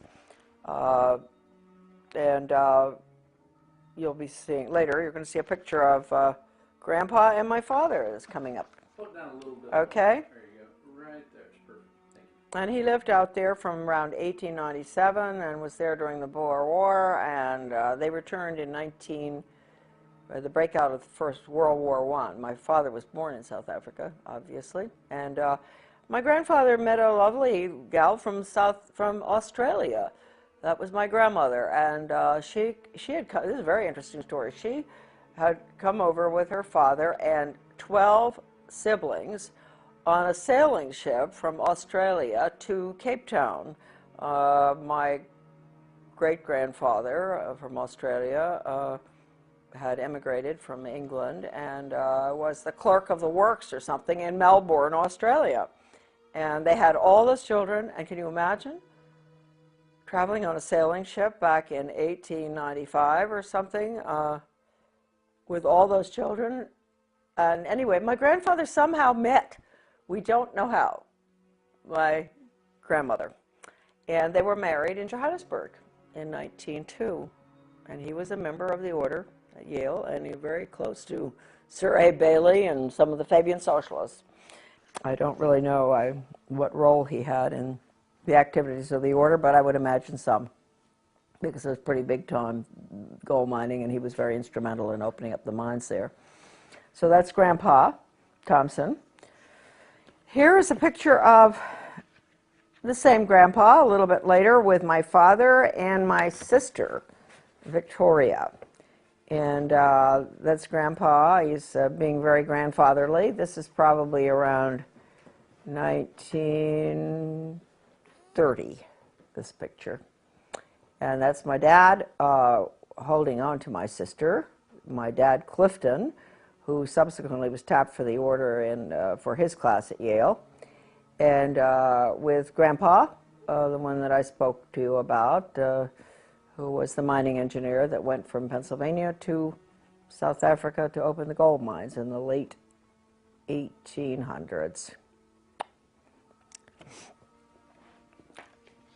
This is an interesting picture here, which shows, I think that this looks like a bunch of skull and bones friends.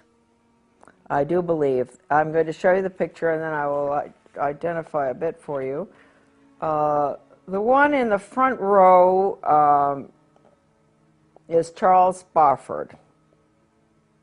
And then we have my father. I'll explain a little bit. It's difficult to hold this up, but the one in the front row in the middle is Charles Spofford, a very close friend of my father's, and I really like Charles Spofford a lot. He ended up being the legal counsel from Davis Polk, Wardwell, Sunderland, and Kendall for the Suez Canal Company and many, many other high positions. He rose to the top, getting all sorts of honorary medals from foreign governments in Europe and everywhere, and Council on Foreign Relations, and a lawyer, and a very, very decent, nice man. He close to my father. He died about 25 years ago, I guess. Interesting man. He was born in California, I believe, and unlike the other Bones characters that were in that class, friends of my father's, he had not been to prep school, one of the fancy prep schools on the East Coast. He went to public school in California, which I do believe they must have had extremely good public schools back then, because Chuck Spofford was quite a scholar, and he was a very good musician. And very high up he became after World War II, which he served in Europe as a lieutenant or something. After he got out, he was promoted way high up to one of the top positions in NATO, the North American Treaty Organization, and went on to be very influential in diplomatic circles. This is coming from being a boy in the public school system in California, rising to just really the highest heights imaginable. So that's Chuck. The other members that are shown there are close friends of my father's, Rebel McCallum and Fred Haynes, I think. I'm not going to tell you where they all are. My father is in the picture somewhere there in the second row, I think. And Edwin Blair, who was called Mr. Yale always because he was a great fundraiser for Yale. So he was Mr. Yale. He was also the gentleman that invited my dad to go out to Bohemian Grove for 1 week or whatever it was. That it was through Edwin Blair that my father did go out there, and when he returned, you know, he wasn't terribly impressed with what was going on there. He said the food was excellent, the lectures were pretty good, everything was done very nicely, but he would never go back. So I'm making excuses for my dad because I don't think he was ever really very happy with the agenda, the Yale agenda, the orders agenda, although he stayed close to his friends. As you can see in this picture, they're all having a very good time on someone's boat or on the dock somewhere.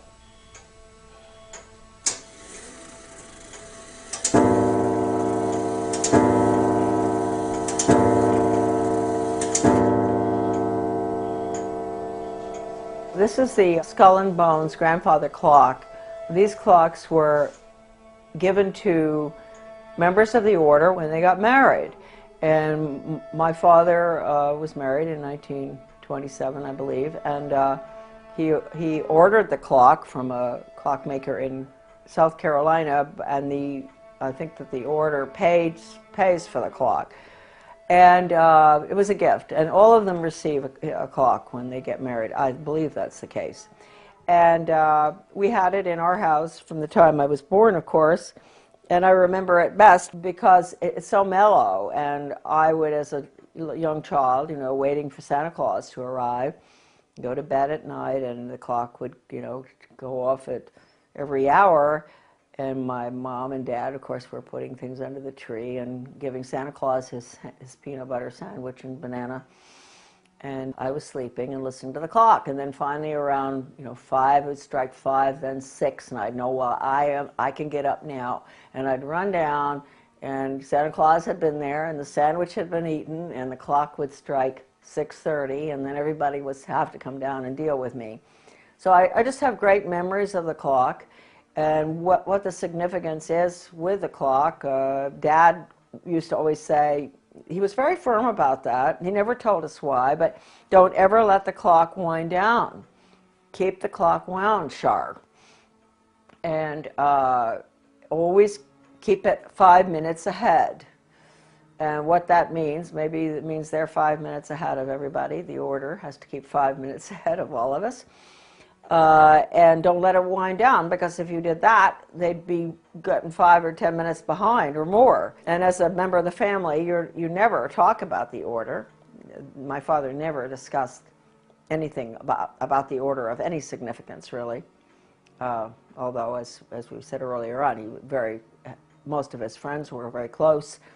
Very close friends were the order, and all of them, all the ushers in his wedding, were Skull and Bones, the order, and friends all the way through life.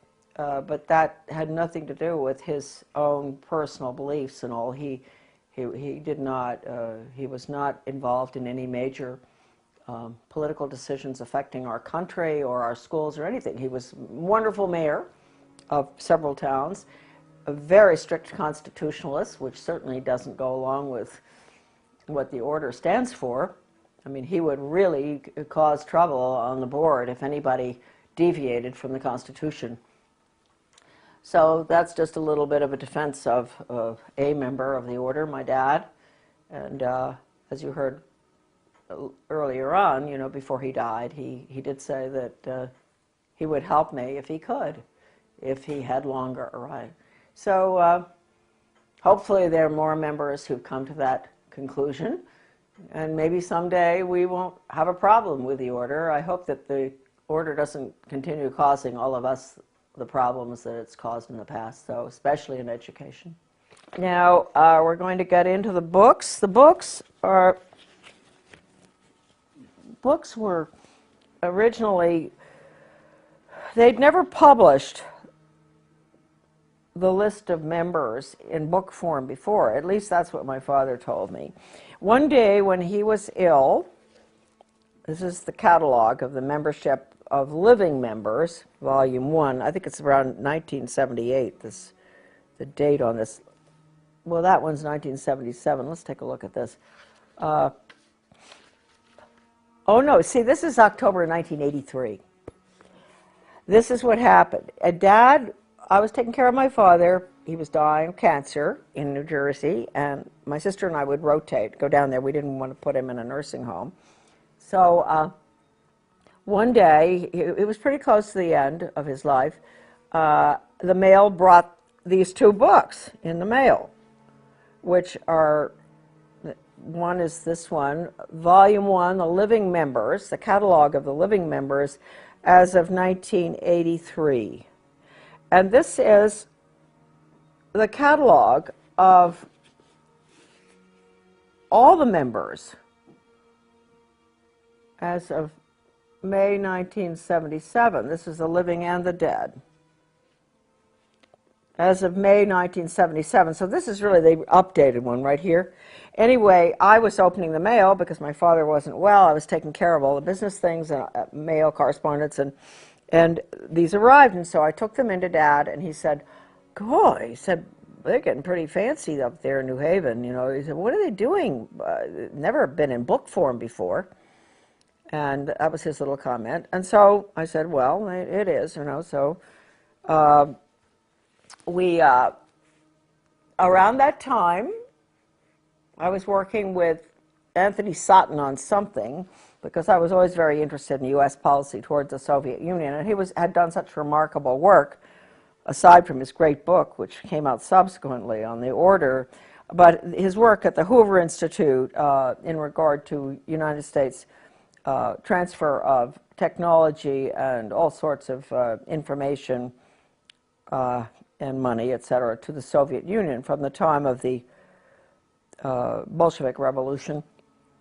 And so Sutton was very highly respected in that field, and he told me, it just was a fluke really, that he happened to call right at the time when the books had arrived, because he said he couldn't understand what it was all about. And I said, "Well, you may be interested, I think, in the order at Yale." And he said, "I am." He said, "I am interested in that." He said, I don't understand the connection." And I told him that I had the lists in book form.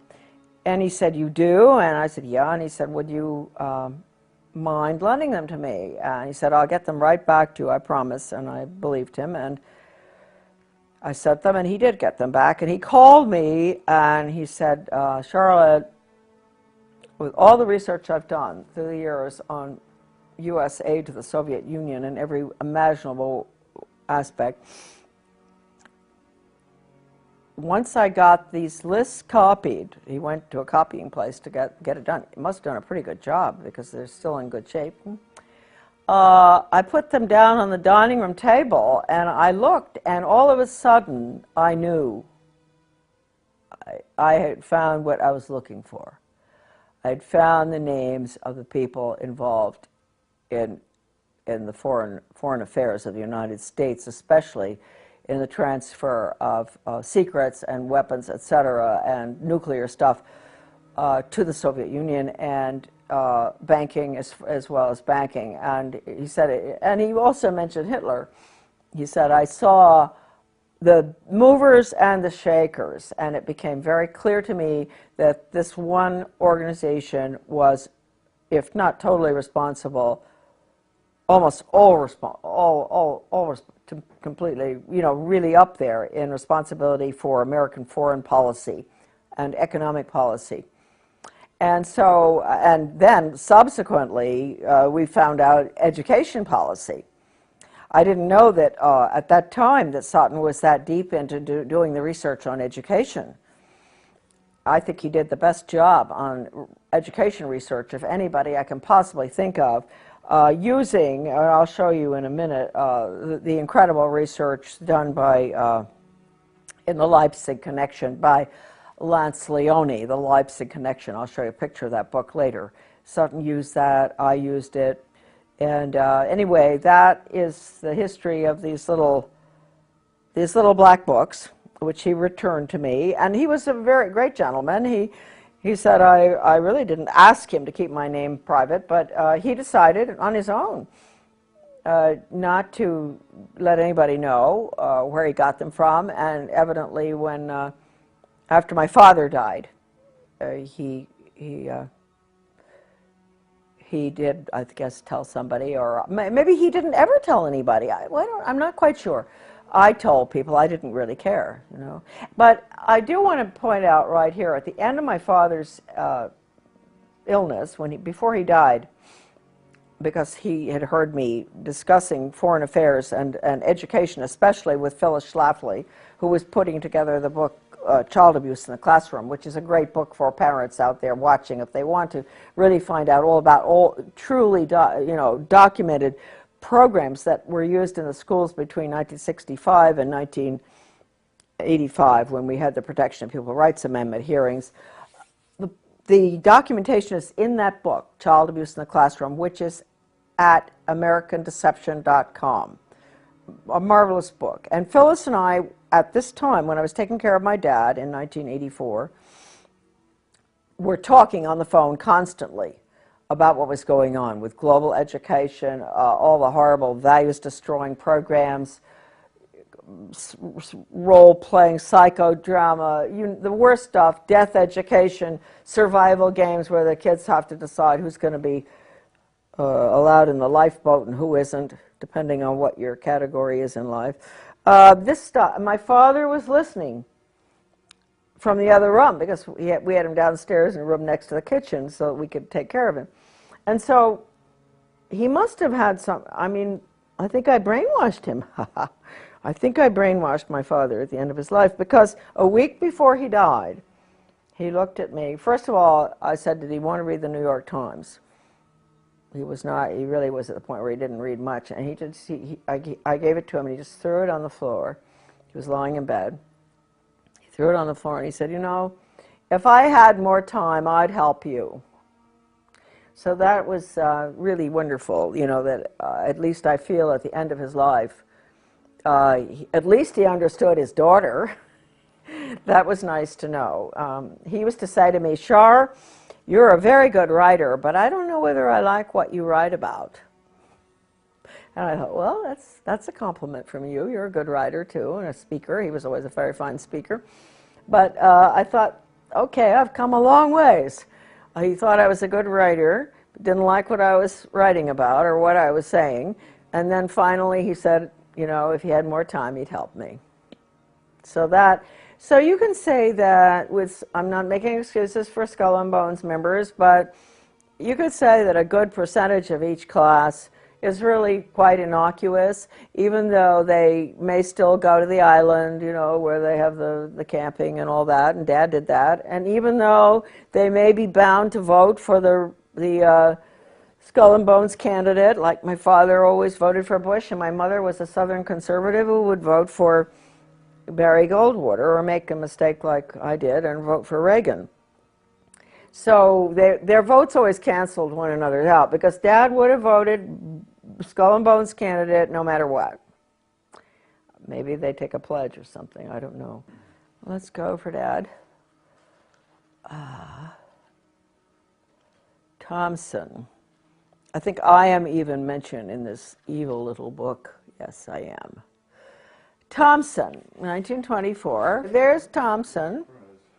There's Thompson.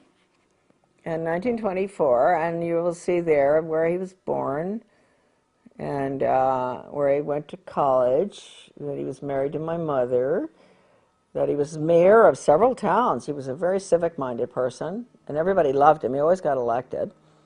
The most generous person on earth that ever existed. If anybody had a problem, you know, he'd be right in on that, offering to help out no matter what.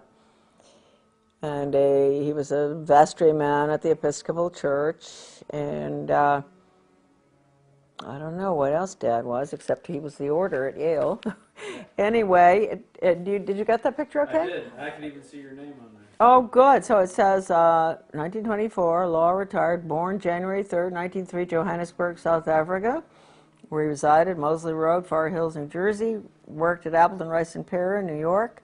Council and Director, SEBA Corporation, 4664, Mayor, Sands Point, New York, 40-47, Member, Township Committee, Mendham, New Jersey, 61 to 71.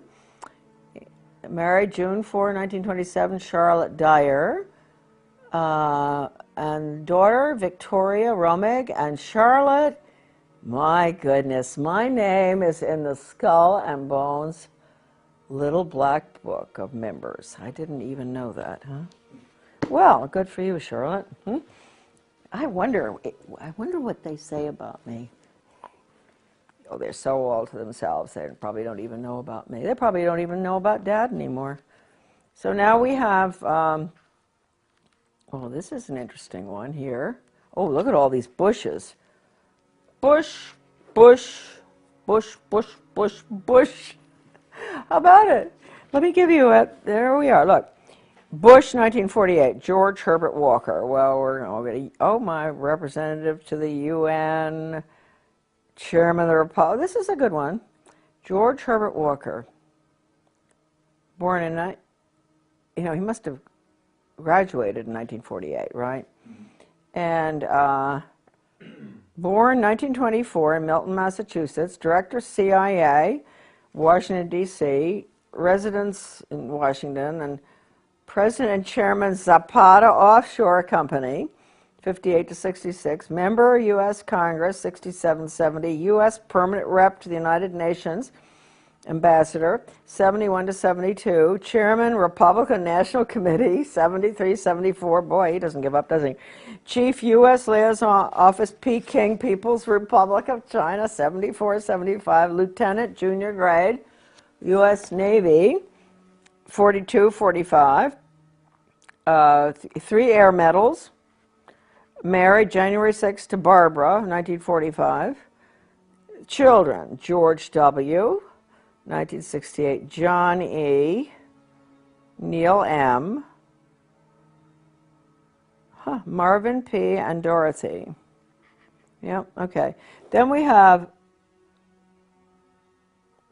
gosh, George Jr., 1968, born, I mean, that was the class. He was born in 1946 in New Haven, resides in Houston, Texas. That's all they have for him. Oh, this is an old book, see? Yeah, okay. Then James, I never knew about James, did you? Yeah, he's the brother. Well, I've heard about him. Okay, and I knew about the girl. Yeah. Bush, 1953, Jonathan. Oh, I knew about him.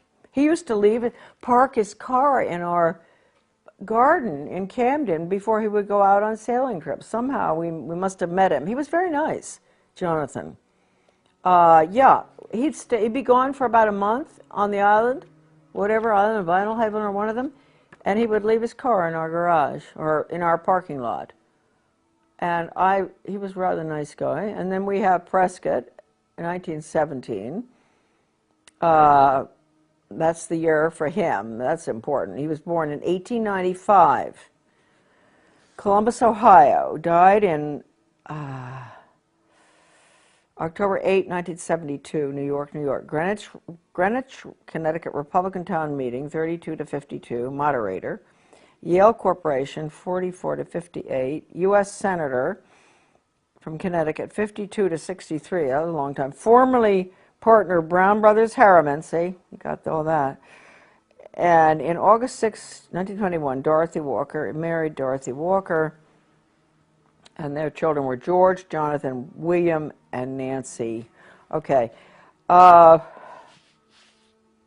that. That's the Bushes. We could go through a lot of people. You know what's interesting? Let's just take a look here. We're in BU. Let's take a look at Buckley, huh? The great leader of the conservative movement, huh? Buckley, William Frank. He graduated in 1950. This is the guy that was put up there as a good, a friend of the socialist economists. What's his name? The really socialist economist? I can't remember his name. They were always such good friends. I always wondered how that could be. No, I can't remember right now, but he's very well known. Anyway, Buckley. Buckley. Gosh, there are a lot of Buckleys. There's Christopher Taylor, New York City author, editor, journalist. I wonder if he's related. Chief speechwriter of the Vice President of the United States. Buckley Fergus Reed, writing, Paris, France. Novelist and lecturer. They're all in media, right? It could well be they're related, huh? Then we have James, he was Bill Buckley's brother. A pretty good guy, I believe. He was president of Radio Free Europe, Radio Liberty, in Munich, West Germany. What a joke those places were. They led the poor Hungarians. We let Hungary go right down the tube. We did all the broadcasting to get them to revolt with Radio Free Europe, and then they revolted, and then the Soviets struck in 1956, I guess, the Hungarian Revolution. Horrible. So that's what Radio Free Europe did. Well, it must have done some good things. Okay. He was U.S. Senator from New York, in the Navy, married, Peter. He was U.S. Senator from New York for a very short time, and I wondered why. He went in and he never ran again. This is his brother. Okay, now, here we got William Frank Buckley, born in 1925, President National Review. He was associate editor of American Mercury, which, you see, so he was really, that was very good. That was a really true blue, wonderful conservative magazine that he was editor of. That's rather interesting. He went in there early to, do damage everywhere, I guess. Editor-in-chief, National Review, syndicated columnist, TV host, Firing Line, chairman of the board, Star Broadcasting Group, author of several books, appointed by Nixon to 5-member USIA Advisory Committee, 1969, appointed by the President, public member of the U.S. delegation to, 28th General Assembly of the UN. Host of PBS Great Performances, Brideshead Revisited. Second Lieutenant, U.S. Infantry. Well, that must have been tough. When was that? 44 to 46, right at the, that's the nasty end of the war. Married to Patricia Taylor. Okay. Bundy. No. But he was confirmed CIA, wasn't he? He certainly was. With Ward, what's his name, and all of them. Maybe they don't put that in. CIA, huh? And here we got Frederick McGeorge Bundy, the one that's listed in the NEA's Cardinal Principles Pre-Planning Board. This is very important. So at the top, the NEA has all these characters, these rotten leftists, educators and government people, top skull and bones people. All right. There is McGeorge Bundy, and there is Frederick McGeorge Bundy. Isn't that interesting? So McGeorge Bundy's the one we want. His brother was the other one. Is that something? Two brothers were of the order at Yale. This is sort of fascinating stuff. And then William Bundy. All right, McGeorge Bundy. And remember that he was listed on the NEA's Cardinal Principles Revisited, 1976, which was the total international world government document, education for world government, basically. He was listed with all the rotten educators, Theodore Sizer, everyone you could imagine. And anyway, here we go. And Rockefeller, David Rockefeller, which makes one ask at the top of the NEA, how many teachers know that the NEA at the top is allied with the Rockefellers and the insiders and the establishment and the very people that everybody will tell you the NEA abhors. So anyway, here we go. McGeorge Bundy, born 1919, professor of history, NYU, lived at 133 East 80th Street, New York. They all have good addresses. Lecturer, associate professor of government, dean of faculty, arts and sciences, 53 to 61 at Harvard. Arts and sciences, that's interesting, huh? Special assistant for national security affairs to President Kennedy and Johnson, 1961 to 66. President of the Ford Foundation, okay, Rowan Gaither, 1966 to 79. He was 10 years after Gaither. He knew, same thing that Gaither told Dodd. Captain United States, 1942 to 1946. Can you imagine? They were really in nasty wars and all. Maybe that's what caused them to be so world government oriented. I don't know. Well, they learned it at the order at Yale, I guess. Okay, nothing more of interest there. Married to Mary Lothrop, the children and all. And William Bundy, okay, this is another one. This is the other one that's important.